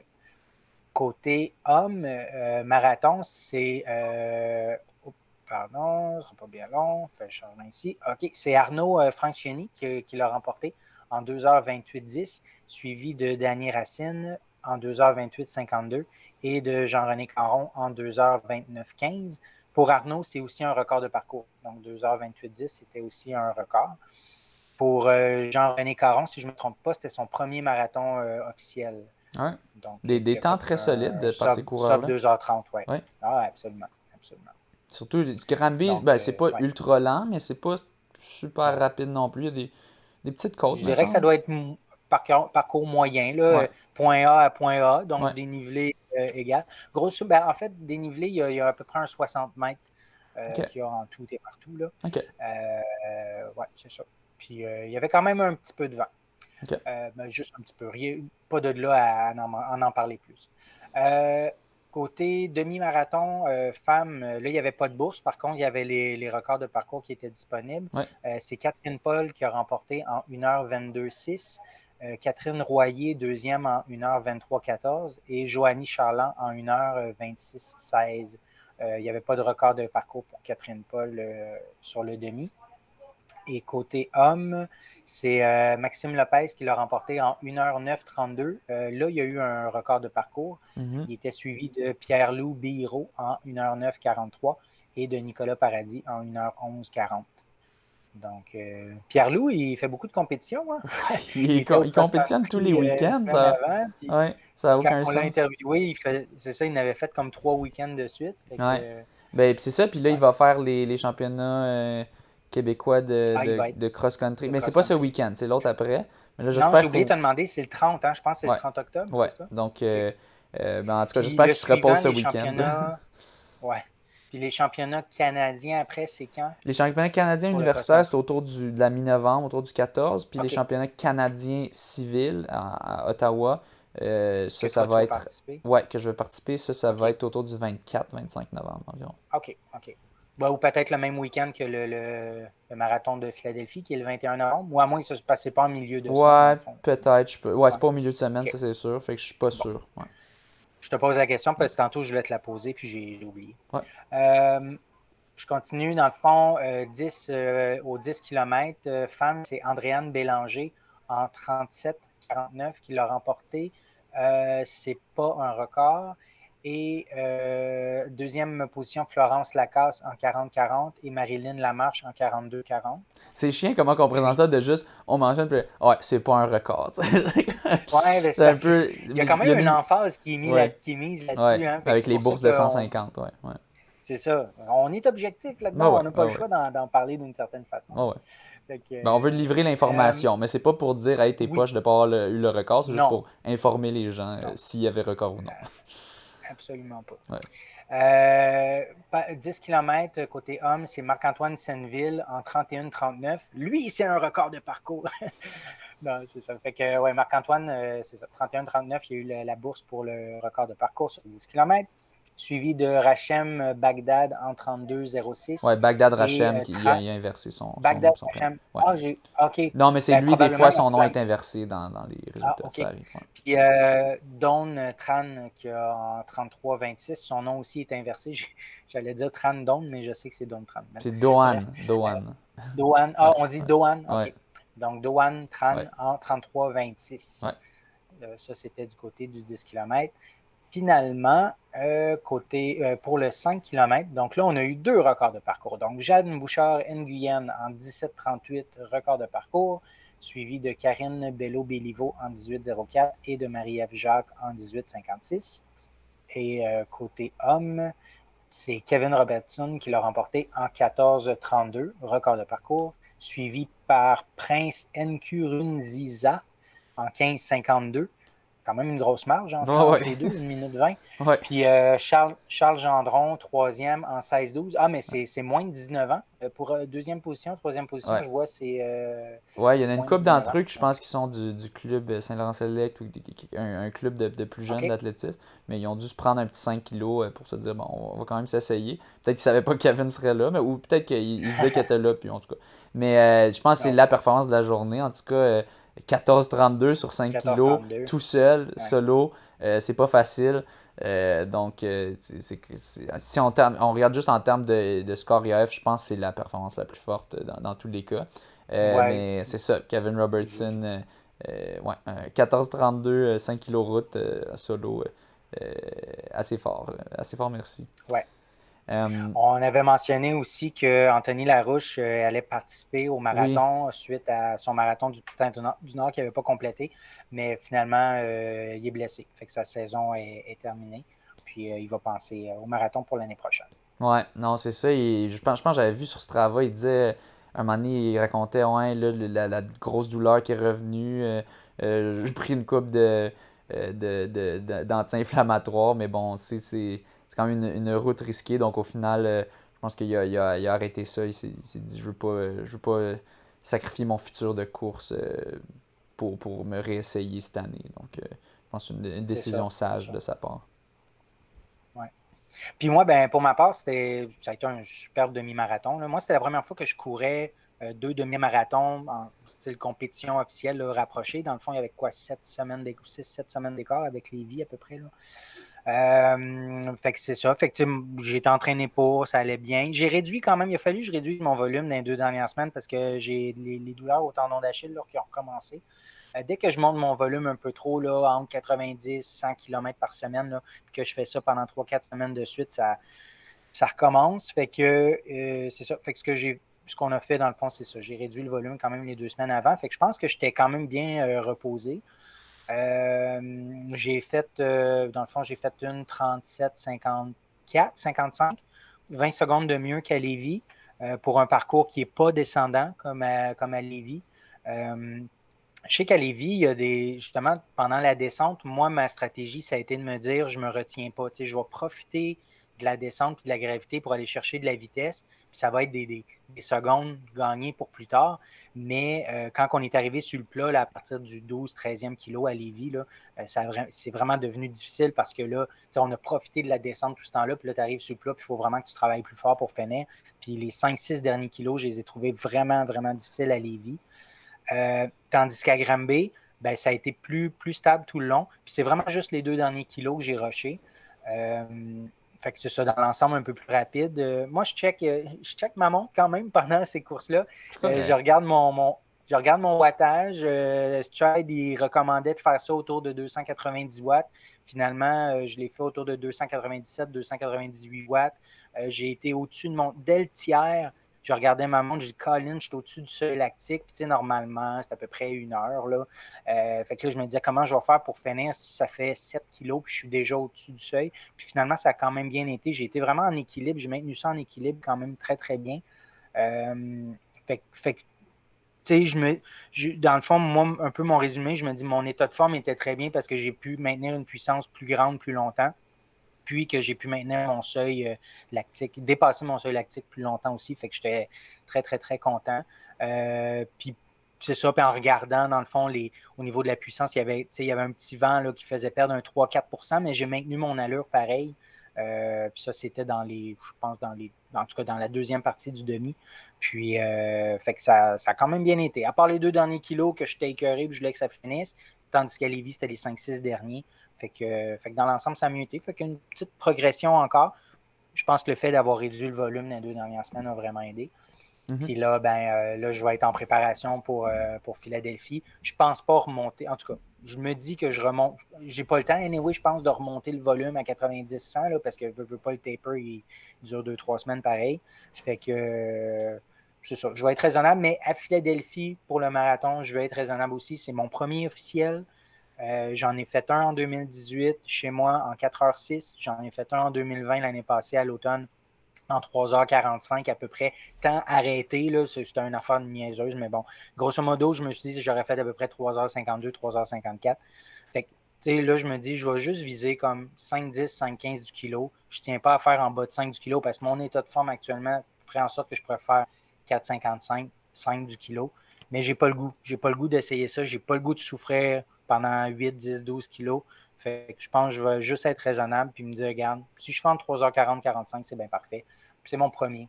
Fait que ça va être ça, puis je vais être très, très satisfait. Puis aussi, on ne connaît pas les conditions météo. Fait qu'on va voir rendu là. Mais c'est ça. Fait que j'ai autant hâte que j'ai peur. C'est ça. C'est un peu le feeling que j'ai par rapport au marathon de Philadelphie. Puis pour en revenir à Granby, c'est ça. C'était les courses thématiques, super organisation. C'est vraiment très, très bien. Vraiment bien organisé. Puis ça a bien été. Puis aussi, ce que je peux me dire, c'est que ce que je me suis permis de faire à cette course-là, puis aux 30 km des rives de Boucherville, quand j'arrivais à une table de ravitaillement pour boire et que j'avais le goût de boire, je n'ai pas arrêté à chaque fois, mais je prenais mon verre, j'arrêtais, puis je marchais. Je prenais mon verre, je prenais le temps de boire, puis après ça, je repartais. Fait que ça faisait que je marchais 5-10 secondes, mais sans m'en soucier du temps, puis sans me dire, c'est plate, je perds du temps. Non, je le faisais. Puis finalement, en bout de ligne, j'ai fait un meilleur temps qu'à Lévis. Tandis qu'à Lévis, je ramassais les verres en courant, je buvais en courant, puis j'aimais pas ça me gosse. Fait que, fait que c'est ça. Fait qu'au 30 kilos, puis au 21 kilos, c'est ça que j'ai fait. Puis je le regrette pas, puis je pense que je vais continuer de faire ça, même si je suis en compétition contre moi-même, là. Fait que je dis ça pour tout le monde. N'hésitez pas en bout de ligne, là, si vous perdez 1 minute, mais que vous avez pris le temps de bien vous ravitailler, ben, je pense que c'est peut-être pas une si grosse perte que ça.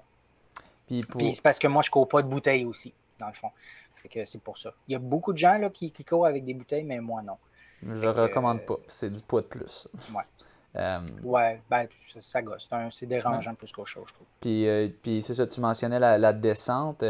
Je pense pas que c'est une mauvaise stratégie de descendre, de profiter de la descente pour accélérer, mais c'est sûr qu'il faut pas exagérer parce que tu fais des mouvements excentriques, ça casse complètement tes jambes, ça casse les muscles dans tes jambes, littéralement. Puis si tu n'es pas habitué, si tu n'en as pas beaucoup fait en entraînement, justement, de ça va encore plus t'impacter. Donc c'est une fine ligne qu'il faut faire très attention, mais c'est ça. En même temps, il ne faut pas que tu te ralentisses. Non, pour moi, c'est une stratégie que je réutiliserais, là, c'est certain. Ouais. C'est juste qu'il faut s'attendre à ce que le résultat soit différent. Là, par après, comme par exemple, après Lévis, j'ai eu 4 jours de courbature. Puis mes courses sur les journées suivantes, j'avais des douleurs pendant mes entraînements les journées suivantes. Là, j'ai eu des courbatures 2 jours. Ben là, c'est comme 2 jours à peu près. Puis ma course d'hier, j'avais quasiment pas de douleur en courant. Donc, c'était beaucoup moins pire suite au demi-Granby qui n'avait pas ces descentes-là. Ouais. Parfait. Ben, good job. Yes. Ouais, ben merci. La même journée, le 17 octobre, il y avait un marathon à Amsterdam. Puis on avait un Québécois élite là-bas, c'est Simon Poulain qui est allé participer à ce marathon-là. Simon, il était au demi de Lévis. Je pense qu'il avait terminé 9e, 8e, 9e, 10e, je ne me rappelle plus exactement. Donc, il avait fait combien déjà? Il avait fait autour de 2h10. À Lévis? 1h10 et quelques, là, à Lévis? Oui, à Lévis, il avait fait 1h10, 12. Ouais. À Amsterdam, il a couru un 2h22-55. Qui est vraiment... 3h23. Oui, qui est 3h23 de moyenne, puis ça, c'est vraiment... 3h23 du kilomètre. Oui, 3h23 de moyenne du kilomètre. Puis ça, c'est vraiment plus rapide, si on veut, en termes de... T'sais, oui, c'est à peine plus lent que son demi, mais normalement, tu n'es pas censé être à peine plus lent dans ton marathon que sur ton demi. Tu devrais être pas mal plus lent en termes d'allure. Oui, parce que si tu prends le demi de Lévis, tu fais x2, ça fait 2h20-24. Puis il a fait 2h22-55. Puis comme on dit, c'est pas x2. Là. C'est x2 minimum plus 6, plus 8, plus 10. Donc, non, c'est ça, c'est vraiment toute une performance. 2h22-55. Ça vaut 942 sur IAF. J'étais curieux d'aller voir. Moi, après son demi de Lévis, j'ai posé la question comment ça a été, tout ça. Il mentionnait qu'il n'allait pas là dans un mode très, très compétitif. Il n'avait pas les jambes pour être compétitif. Puis là, ben, je comprends bien, dans le fond, maintenant que pour ce marathon-là, il était vraiment en shape. Dans le fond, son marathon, selon le calculateur, ça vaut une 7,55 sur demi. Donc, fait que c'est ça, vraiment c'est ça, très, très beau marathon. Ses splits, il a été stable vraiment tout le long. Là. Il a commencé en 3 minutes 23 du kilo, puis il a terminé avec du 3,27, 3,29. Il est revenu à 3,24 à la fin, fait qu'il était très régulier. Bien, il a ralenti un peu, mais en même temps, c'est tout à fait normal il a ralenti dans un pour marathon. La deuxième portion, c'est ça, mais c'est tout à fait normal, c'est juste à quel point tu ralentis. Ralentir de environ 5 secondes, peut-être 10 secondes du kilo, c'est raisonnable. C'est standard. C'est ça. Fait qu'il a ralenti, après le premier demi, il a ralenti de ça à peu près 5-7 secondes, mais après ça, il a maintenu jusqu'à la fin comme ça. Fait que ça n'a pas été en dégénérant.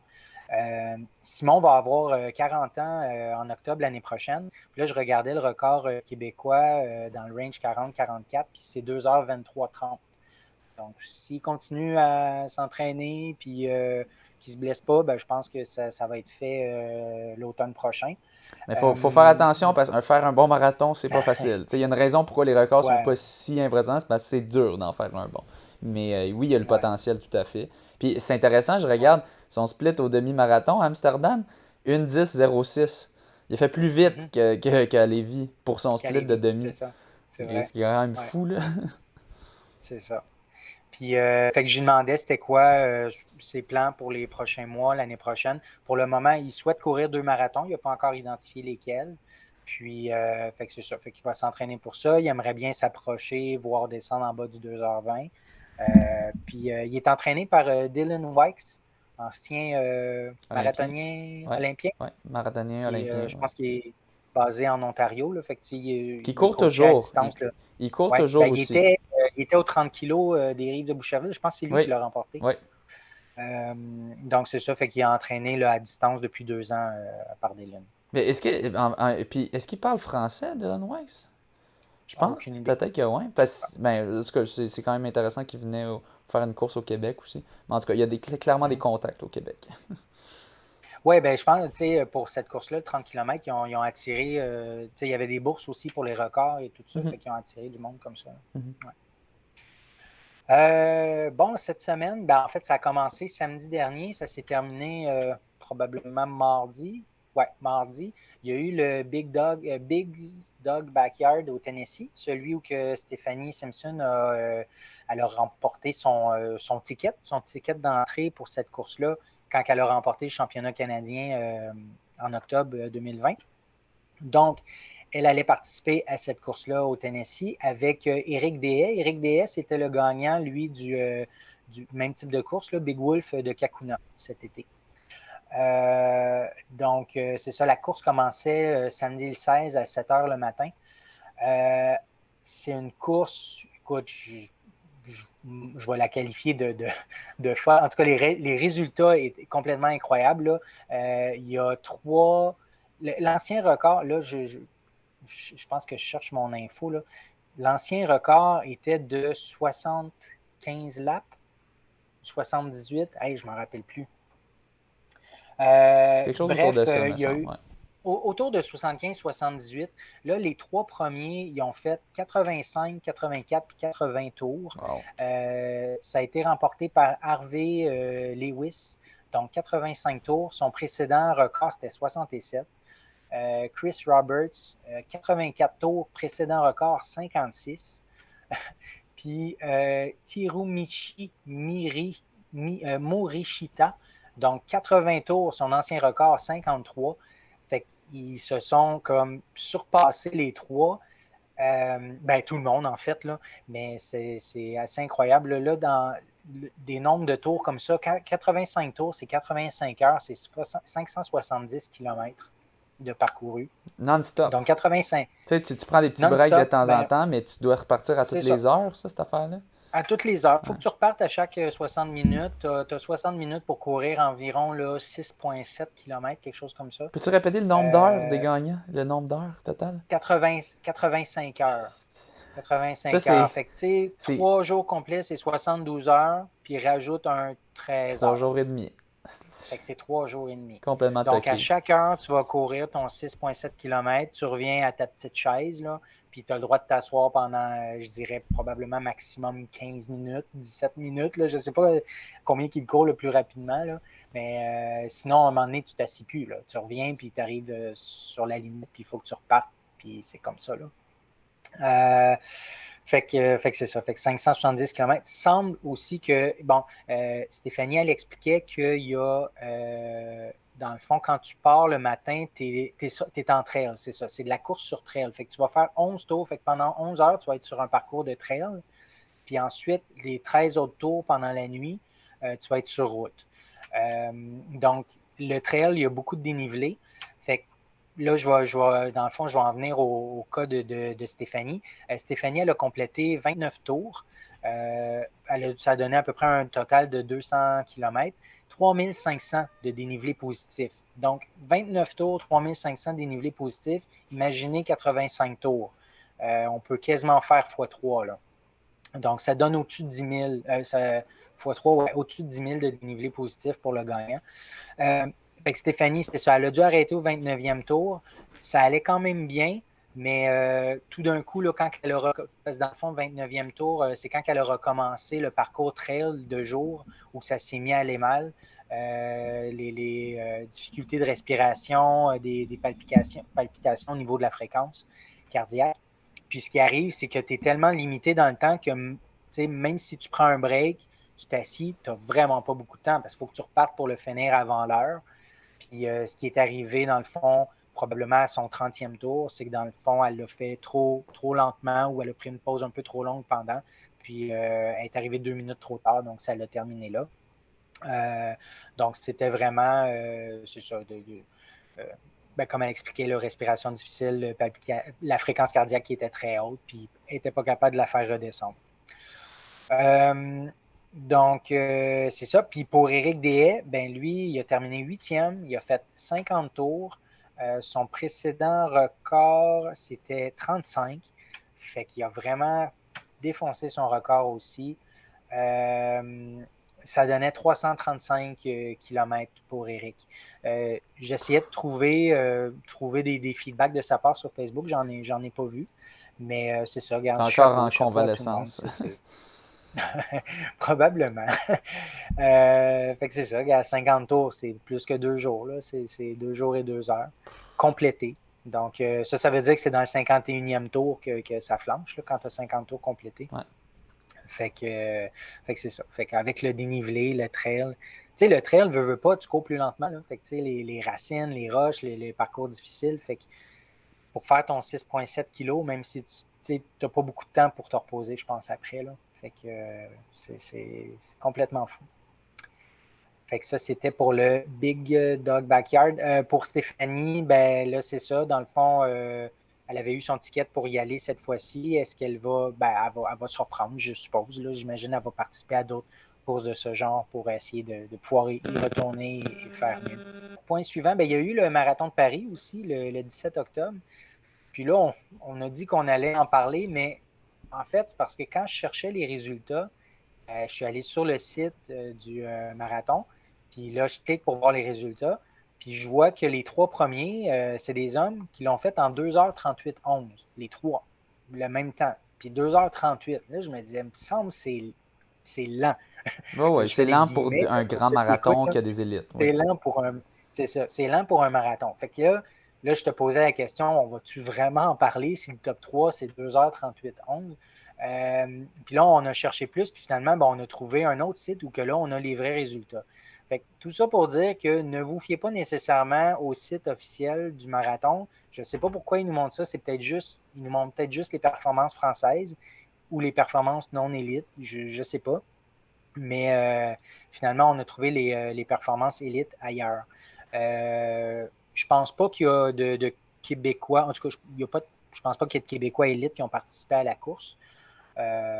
Donc, c'est ça. Est-ce que je mentionnais les résultats? Oui. Top 3 pareil? Oui. OK. Donc, top 3, côté femmes, Tigis Mimouye, Éthiopie, 2h26-12.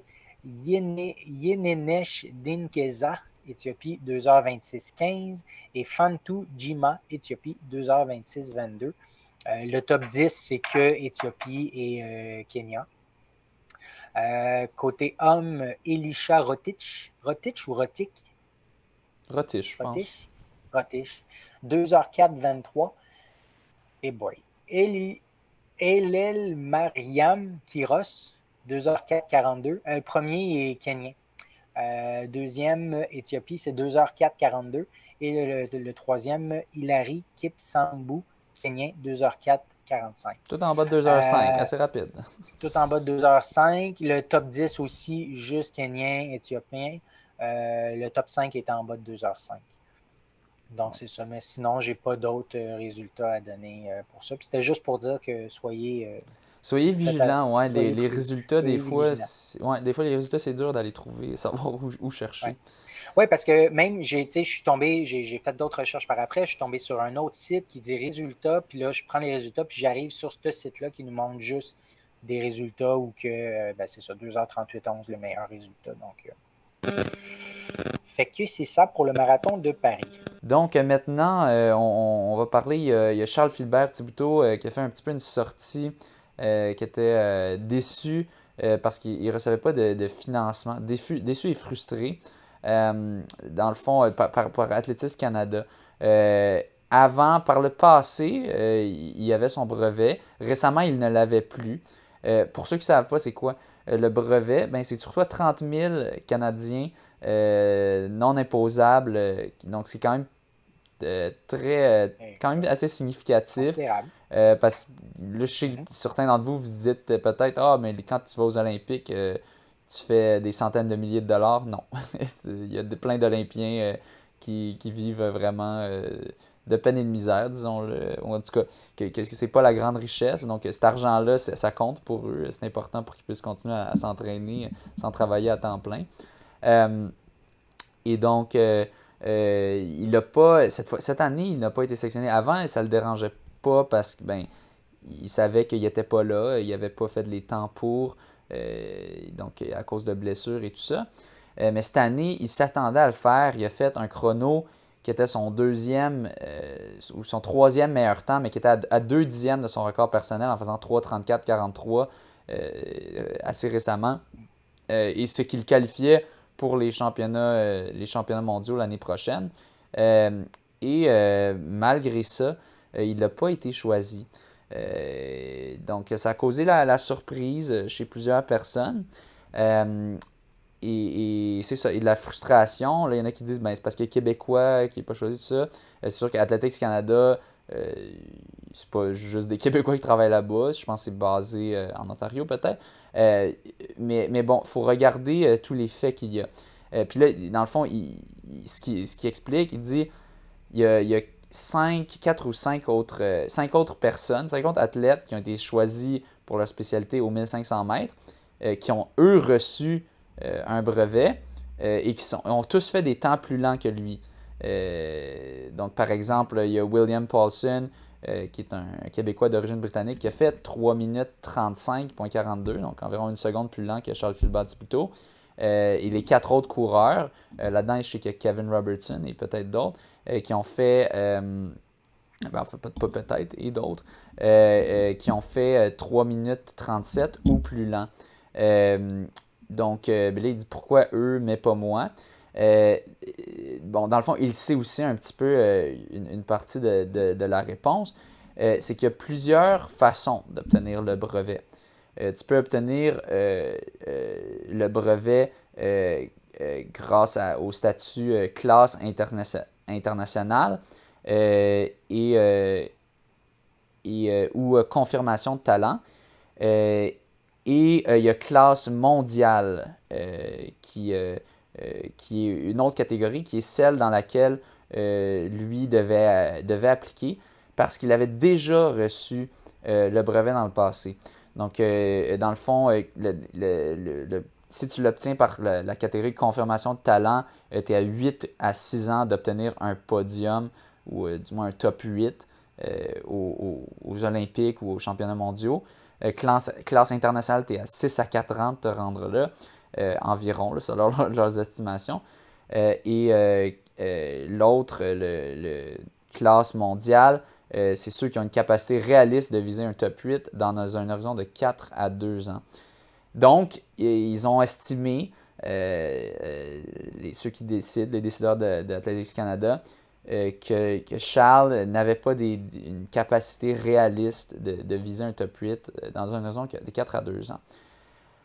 Est-ce que ça l'est, est-ce que ça l'est pas? Difficile à dire. Une chose qui est sûre, oui, ses temps son meilleur temps est plus rapide que les autres qui ont été sélectionnés.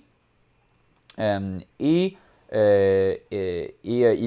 il n'a pas été battu par une des autres personnes qui ont été sélectionnées dans aucune course cette année. La différence, lui a 31 ans et les autres sont tous plus jeunes. Certains beaucoup plus jeunes, certains un peu plus jeunes. Mais règle générale, ils sont, je sais pas, début vingtaine, mi-vingtaine. Et surtout, c'est qu'eux, ils n'ont pas eu de brevet par le passé. Donc, c'est leur première fois qu'ils l'ont. Et donc, ils sont éligibles à ces catégories-là. Tandis que lui est seulement éligible à la classe mondiale, qui a des critères plus difficiles.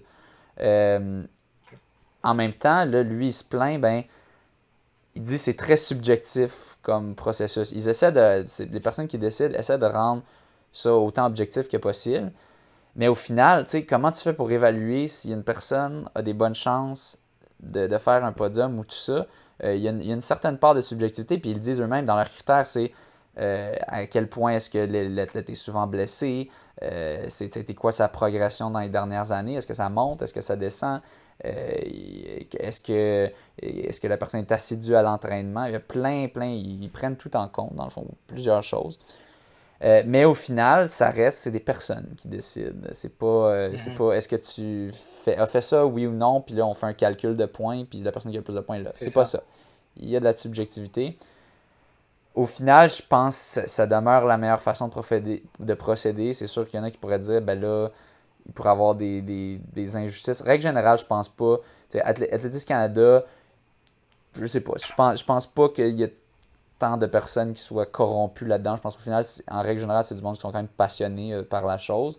Et bon, c'est sûr qu'il y a des choix déchirants à faire. Puis il l'a dit lui-même, Simon Nathan, le directeur de la haute performance à Athlétisme Canada, il l'a dit dans le cas de Charles-Philibert Thibouteau, c'était un des cas qui est vraiment sur la ligne, puis qui est une question de, on peut seulement financer un certain nombre, puis, lui versus l'autre, l'autre, on pense qu'il a des meilleures chances de se qualifier. Donc, au final, c'est ça. C'était juste pour clarifier un peu la situation, parce que là, il y avait plusieurs personnes qui disaient, c'est des anti-Québécois ou je sais pas quoi. Je pense pas que c'est ça. Je pense que c'est une décision difficile. C'est sûr, c'est chiant à un certain point quand il donne. Il a vraiment fait beaucoup de sacrifices, Charles. Il est très dévoué à l'entraînement, à ce que je sache. Il s'est vraiment consacré à ça. Il a fait plein de compétitions pour revenir. Beaucoup de physio et tout ça pour pouvoir revenir. Il a été très malchanceux aussi. Oui, il a été très malchanceux. Au final, je pense que Laurent Godbout qui racontait, il a manqué les Olympiques à cause qu'il s'était fait. Il avait reçu un coup de coup de spike sur le talon. Exactement, qui lui avait causé une blessure. Puis, à cause de ça, il a manqué sa qualification aux Olympiques. Puis il a fait sa qualification aux Olympiques, mais quelques semaines trop tard. C'est ça. Il y a eu de la malchance aussi. Donc c'est dur comme situation. Puis je comprends d'être fâché. Charles, c'est aussi le représentant des athlètes à Athlétisme Canada. Je pense qu'il y en a deux, ou je sais pas s'ils sont deux ou un, mais comme un peu. C'est ça, il est le représentant des athlètes qui défendent les intérêts des athlètes. Donc, c'est ça. C'est pas facile, mais est-ce que j'estime qu'il y a un sentiment anti-québécois? Je pense pas que c'est ça. Je pense que c'était parmi les choix déchirants à faire. Est-ce qu'il aurait dû être pris ou pas? Regarde, je suis même pas dans le comité, je vais pas me prononcer là-dessus. Je sais pas c'est quoi tous les critères. Mais c'est sûr, c'est difficile à dire, mais c'est dur de dire ça, mais c'est dur de faire des records personnels sur 1500 mètres quand tu as 31 ans. Sur marathon, c'est toujours possible. Sur demi-marathon, même 10 000 mètres, je dirais. Sur 1500, c'est beaucoup de vitesse. Peut-être tu peux encore progresser un tout petit peu, mais c'est sûr que son potentiel d'augmenter ses performances, il n'est pas énorme à cet âge-là. Ça, faut le dire. Je pense que c'est un fait. Oui. Puis si j'ai bien compris, un des éléments qui le désavantageait, c'est qu'il l'a déjà eu. Fait que du fait qu'il l'a déjà eu, fallait qu'il envisage qu'il fasse un podium dans les 2 à ou quelque chose que 2 à 4 prochaines années. C'est surtout ça. Les autres, c'est 6 à 8 ans, donc ça donne une bien plus grande marge. Ça, c'était la raison principale. C'est que lui n'était pas éligible aux deux autres catégories. Donc, c'est pour ça qu'il y a c'est pour ça que des gars beaucoup plus lents, quelques secondes plus lents sur 1500 mètres ont été choisis devant lui parce qu'eux étaient dans des catégories différentes, de un. Puis c'est ça. Puis il y a aussi la question du potentiel d'amélioration. C'est sûr, c'est très théorique. T'es qui pour me dire que telle personne a plus de potentiel que moi de s'améliorer? Mais je pense que c'est quand même un fait que plus l'âge avance, plus ça devient dur de s'améliorer sur courte distance. Je pense qu'autour de 31 ans, les sprinters de 100 mètres, je ne sais pas à quel âge Usain Bolt, si tu peux regarder à quel âge Usain Bolt a pris sa retraite de course.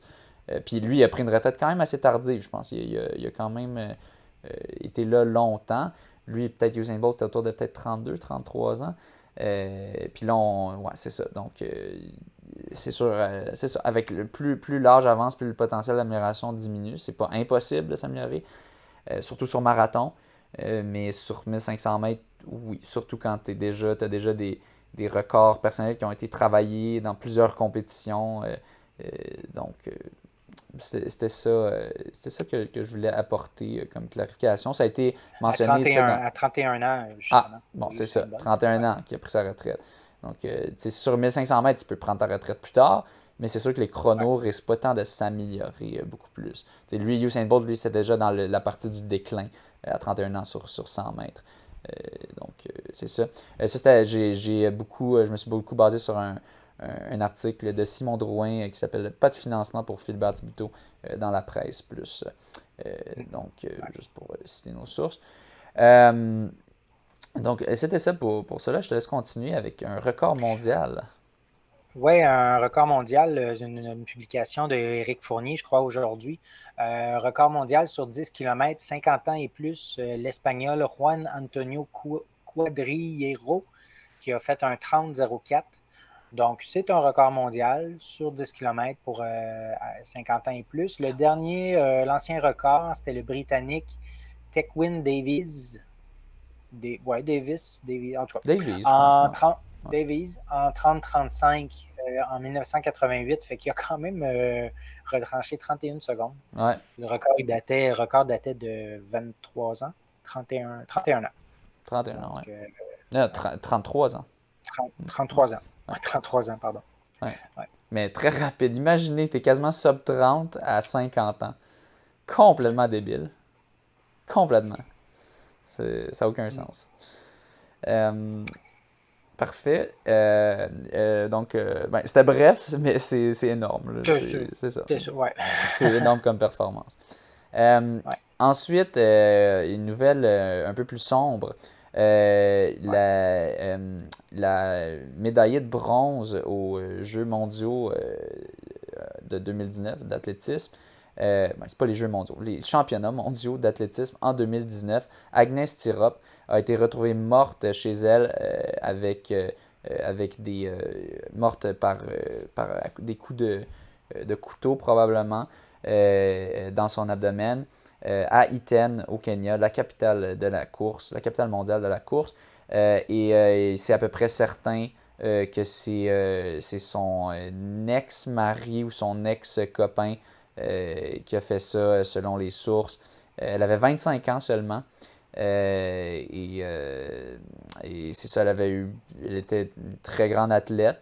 Puis c'est ça, c'est vraiment triste. C'est sûr, c'est triste même si une femme se fait tuer, même si c'est pas une athlète. Je pense justement il y en a eu, je pense qu'on était à 26 à Montréal, 26e féminicide à Montréal, quelque chose du genre récemment. Encore une fois, je pense que c'était des coups de couteau aussi. Donc, je pense que c'était hier. Ouais, c'est ça. Donc, c'est ça, un petit rappel que c'est encore très présent, ces choses-là, des hommes qui se pensent qu'ils ont le droit de tuer parce qu'ils sont tristes à cause que la personne veut soit plus sortir avec eux ou soit, je sais pas, qu'elle rejette les avances ou qu'ils sont juste fâchés ou jaloux. Je sais pas. On sait pas exactement c'était quoi, mais c'était à peu près sûr que c'était son ex-mari. Je pense qu'il a confessé ou que. À ce que j'ai compris, le côté pas là-dessus, mais soit qu'il avait confessé ou qu'il l'avait dit à un membre genre de sa d'appel famille. 911 ou quelque chose Je pense que il l'avait dit à sa mère, puis que sa mère a averti les autorités ou quoi. Donc, vraiment triste. Et c'est ça, on a Angela Tanui qui a remporté en 2h17,57 record de parcours au marathon d'Amsterdam, qui a dédié sa victoire à Agnès Tirop justement. Sur sa camisole, elle portait un petit ruban blanc à son honneur. Donc, on peut le voir d'ailleurs sur la photo. C'est tout petit, c'est très subtil, mais c'était là, parce qu'en même temps, tu veux pas trop que ça poigne dans le vent, mais non, c'était une belle touche quand même. Donc, ça a vraiment fait les nouvelles quand même, pas juste du monde de la course, mais en général, parce que, je sais pas, peut-être c'est plus rare que des stars de course soient dans se fassent assassiner, je sais pas. En même temps, il y en a moins proportionnellement, donc peut-être aussi ça. Puis c'est ça. Peut-être aussi que quand en même temps, je sais pas à quel point elle était riche de ses courses parce qu'au final, il y a une cote qui va à son agent et tout ça. Mais tu sais, en général, j'imagine que plus tu as d'argent, plus tu peux, mettons, aller vivre ailleurs si jamais tu es dans une relation qui est difficile. Donc, c'est pour ça que quand tu es pauvre, tu es encore plus à risque dans cette situation-là. Mais bon, donc, peut-être c'est une des raisons, mais bref, très triste, une belle touche d'Angela Tanouy pour rappeler ça. Ensuite, on va passer un fait un peu étrange. Dans le fond, c'était au marathon de Londres. Il y a un couple qui ont dû s'excuser pour avoir triché en utilisant le même numéro de dossard dans la course. En fait, ce qui est arrivé, c'est qu'il y avait seulement la femme, Monica, qui avait réussi à gagner à la loterie pour se qualifier au marathon de Londres. Son mari s'était essayé, Piotr, je pense que c'est Peter, ou en tout cas, je ne sais pas comment ça se prononce pour de vrai. Ouais, je sais pas comment. Mais lui, il l'avait pas eu. Mais là, elle voulait vraiment. Elle disait qu'elle avait vraiment. C'était son premier marathon, puis elle avait vraiment besoin du support de son mari dans la course. Donc, ils ont fait un faux dossard. Le mari il a pris le blanc, il a dit c'était mon idée. Donc, ils l'ont fait artisanalement. Ça avait quand même l'air pas si pire. Je pense qu'ils ont peut-être scanné ou quoi. Et là, ils ont couru avec le même dossard. Et ça n'a pas échappé aux organisateurs. Peut-être qu'il y a des gens de la police des courses qui sont entrés là-dedans. Mais rien ne vous échappe. Ça, sachez ça, les coureurs sont particulièrement rancuniers face aux injustices. Puis ils vont spotter ça si vous essayez de couper dans le parcours ou quoi. Ils sont très bons pour trouver des irrégularités. Il y a des sites là-dessus dédiés à ça, de trouver des tricheurs. Pas juste de cette façon-là, là, aussi de la façon de tricher dans les parcours, tout ça. C'est ça, donc la morale de l'histoire est ne trichez pas dans vos inscriptions. C'est plate, c'est sûr, c'est plate parce que dans ce cas-ci, c'est pas parce ils étaient cheap et qu'ils voulaient pas payer, ils ont essayé puis ça n'a pas marché. Mais c'est ça, à ne pas faire. Donc finalement, ils ont été disqualifiés. Ou si vous le faites, courez pas côte à côte. Ouais, mais en même temps, elle voulait le support. Les deux à côté. Ouais, mais en même temps, c'est qu'elle voulait son support. C'est un peu ça qui est ironique, tu sais. Fait que c'était quasiment sûr qu'elle allait se faire pogner en courant côte à côte avec le même numéro. Ben, pas, tu sais, tu te dis, ben là, les gens vont pas trop marquer. Certaines personnes sont comme, ok, c'est bizarre, mais les gens vont oublier ou quoi, tu sais. Puis il y a du monde qui spot ça, puis ouais, faites attention. Il y a des aigles partout, des gens au regard d'aigle. Ensuite, on continue sur les nouvelles tristes. On a. Triste. En fait, c'est un peu une bonne nouvelle. J'espère qu'elle va faire de l'argent avec ça. Mary Kane qui poursuit Alberto Salazar pour 20 millions de dollars américains. Donc, elle avait déjà dénoncé des abus psychologiques d'Alberto Salazar, qui lui, on se rappelle, il s'était fait prendre. Là, il est banni maintenant depuis un petit bout à cause du système de dopage ou d'exemption thérapeutique des médecins qu'ils offraient dans le fond, les médecins du Nike Oregon Project, qui était géré par Alberto Salazar, offraient des exemptions thérapeutiques qui permettent d'utiliser des médicaments qui sont normalement interdits, qui peuvent aider les performances, en disant que les athlètes en avaient besoin pour leurs conditions.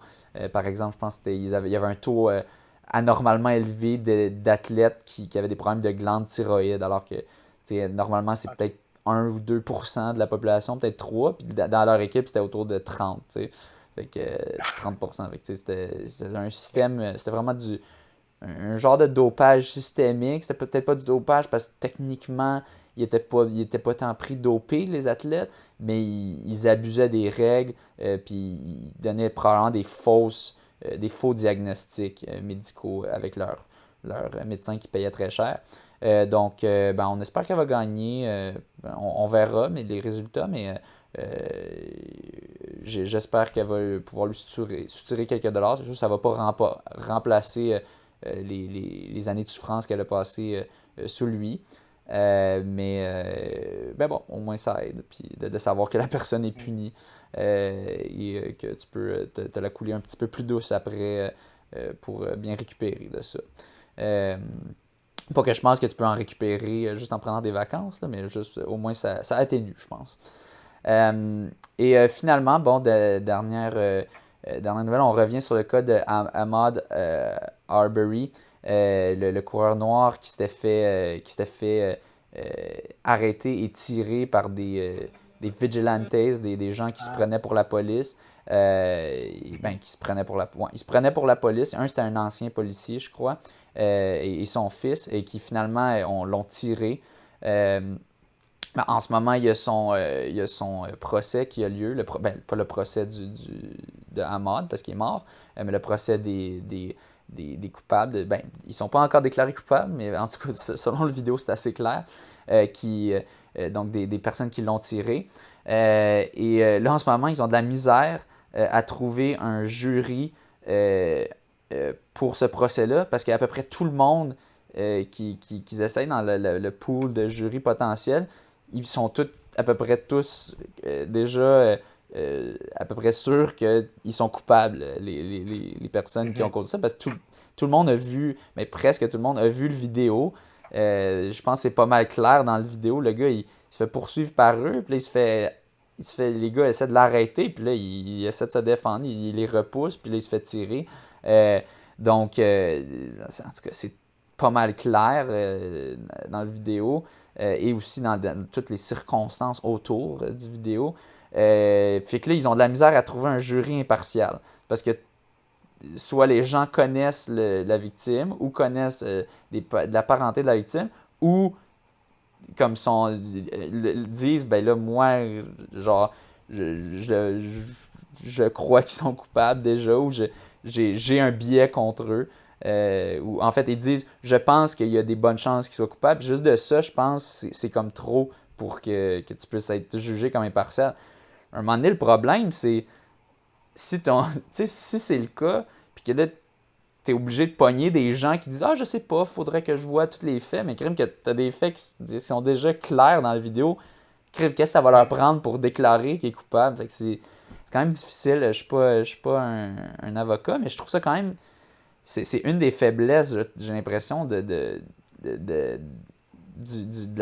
processus de sélection du jury, c'est ça, du système, que c'est comme... Tu sais, quand t'as un cas qui est clear-cut, comment tu fais pour décider, dire que ah non, t'es pas impartial? Ben je sais, mais parce que j'ai vu les faits, puis ça comme c'est clair, tu sais. Fait mais c'est ça, on espère que ce procès-là va pas trop être élongé à cause de problèmes de procédure puis tout ça, pour qu'il y ait justice, que justice ait lieu.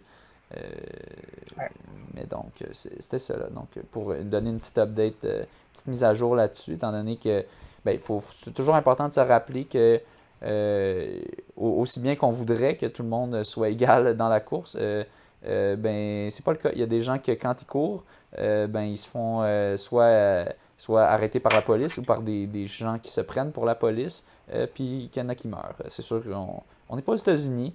En tout cas, j'ai déjà entendu bien des histoires peut-être pas chez des coureurs, mais de personnes noires qui conduisent puis qui se font toujours arrêter par la police parce que leur char, ils ont une BMW ou quelque chose du genre, puis qu'ils se font demander pourquoi tu as ce char-là. Donc, quand on a un premier ministre qui dit qu'il veut pas reconnaître certains mots, je pense que c'est toujours important de se rappeler ça. Donc, sur cette petite fin un petit peu politique, on va terminer là-dessus. Oui. Merci pour votre écoute. Oui, merci pour votre écoute comme d'habitude. Et sur ce, bonne course. Bonne course.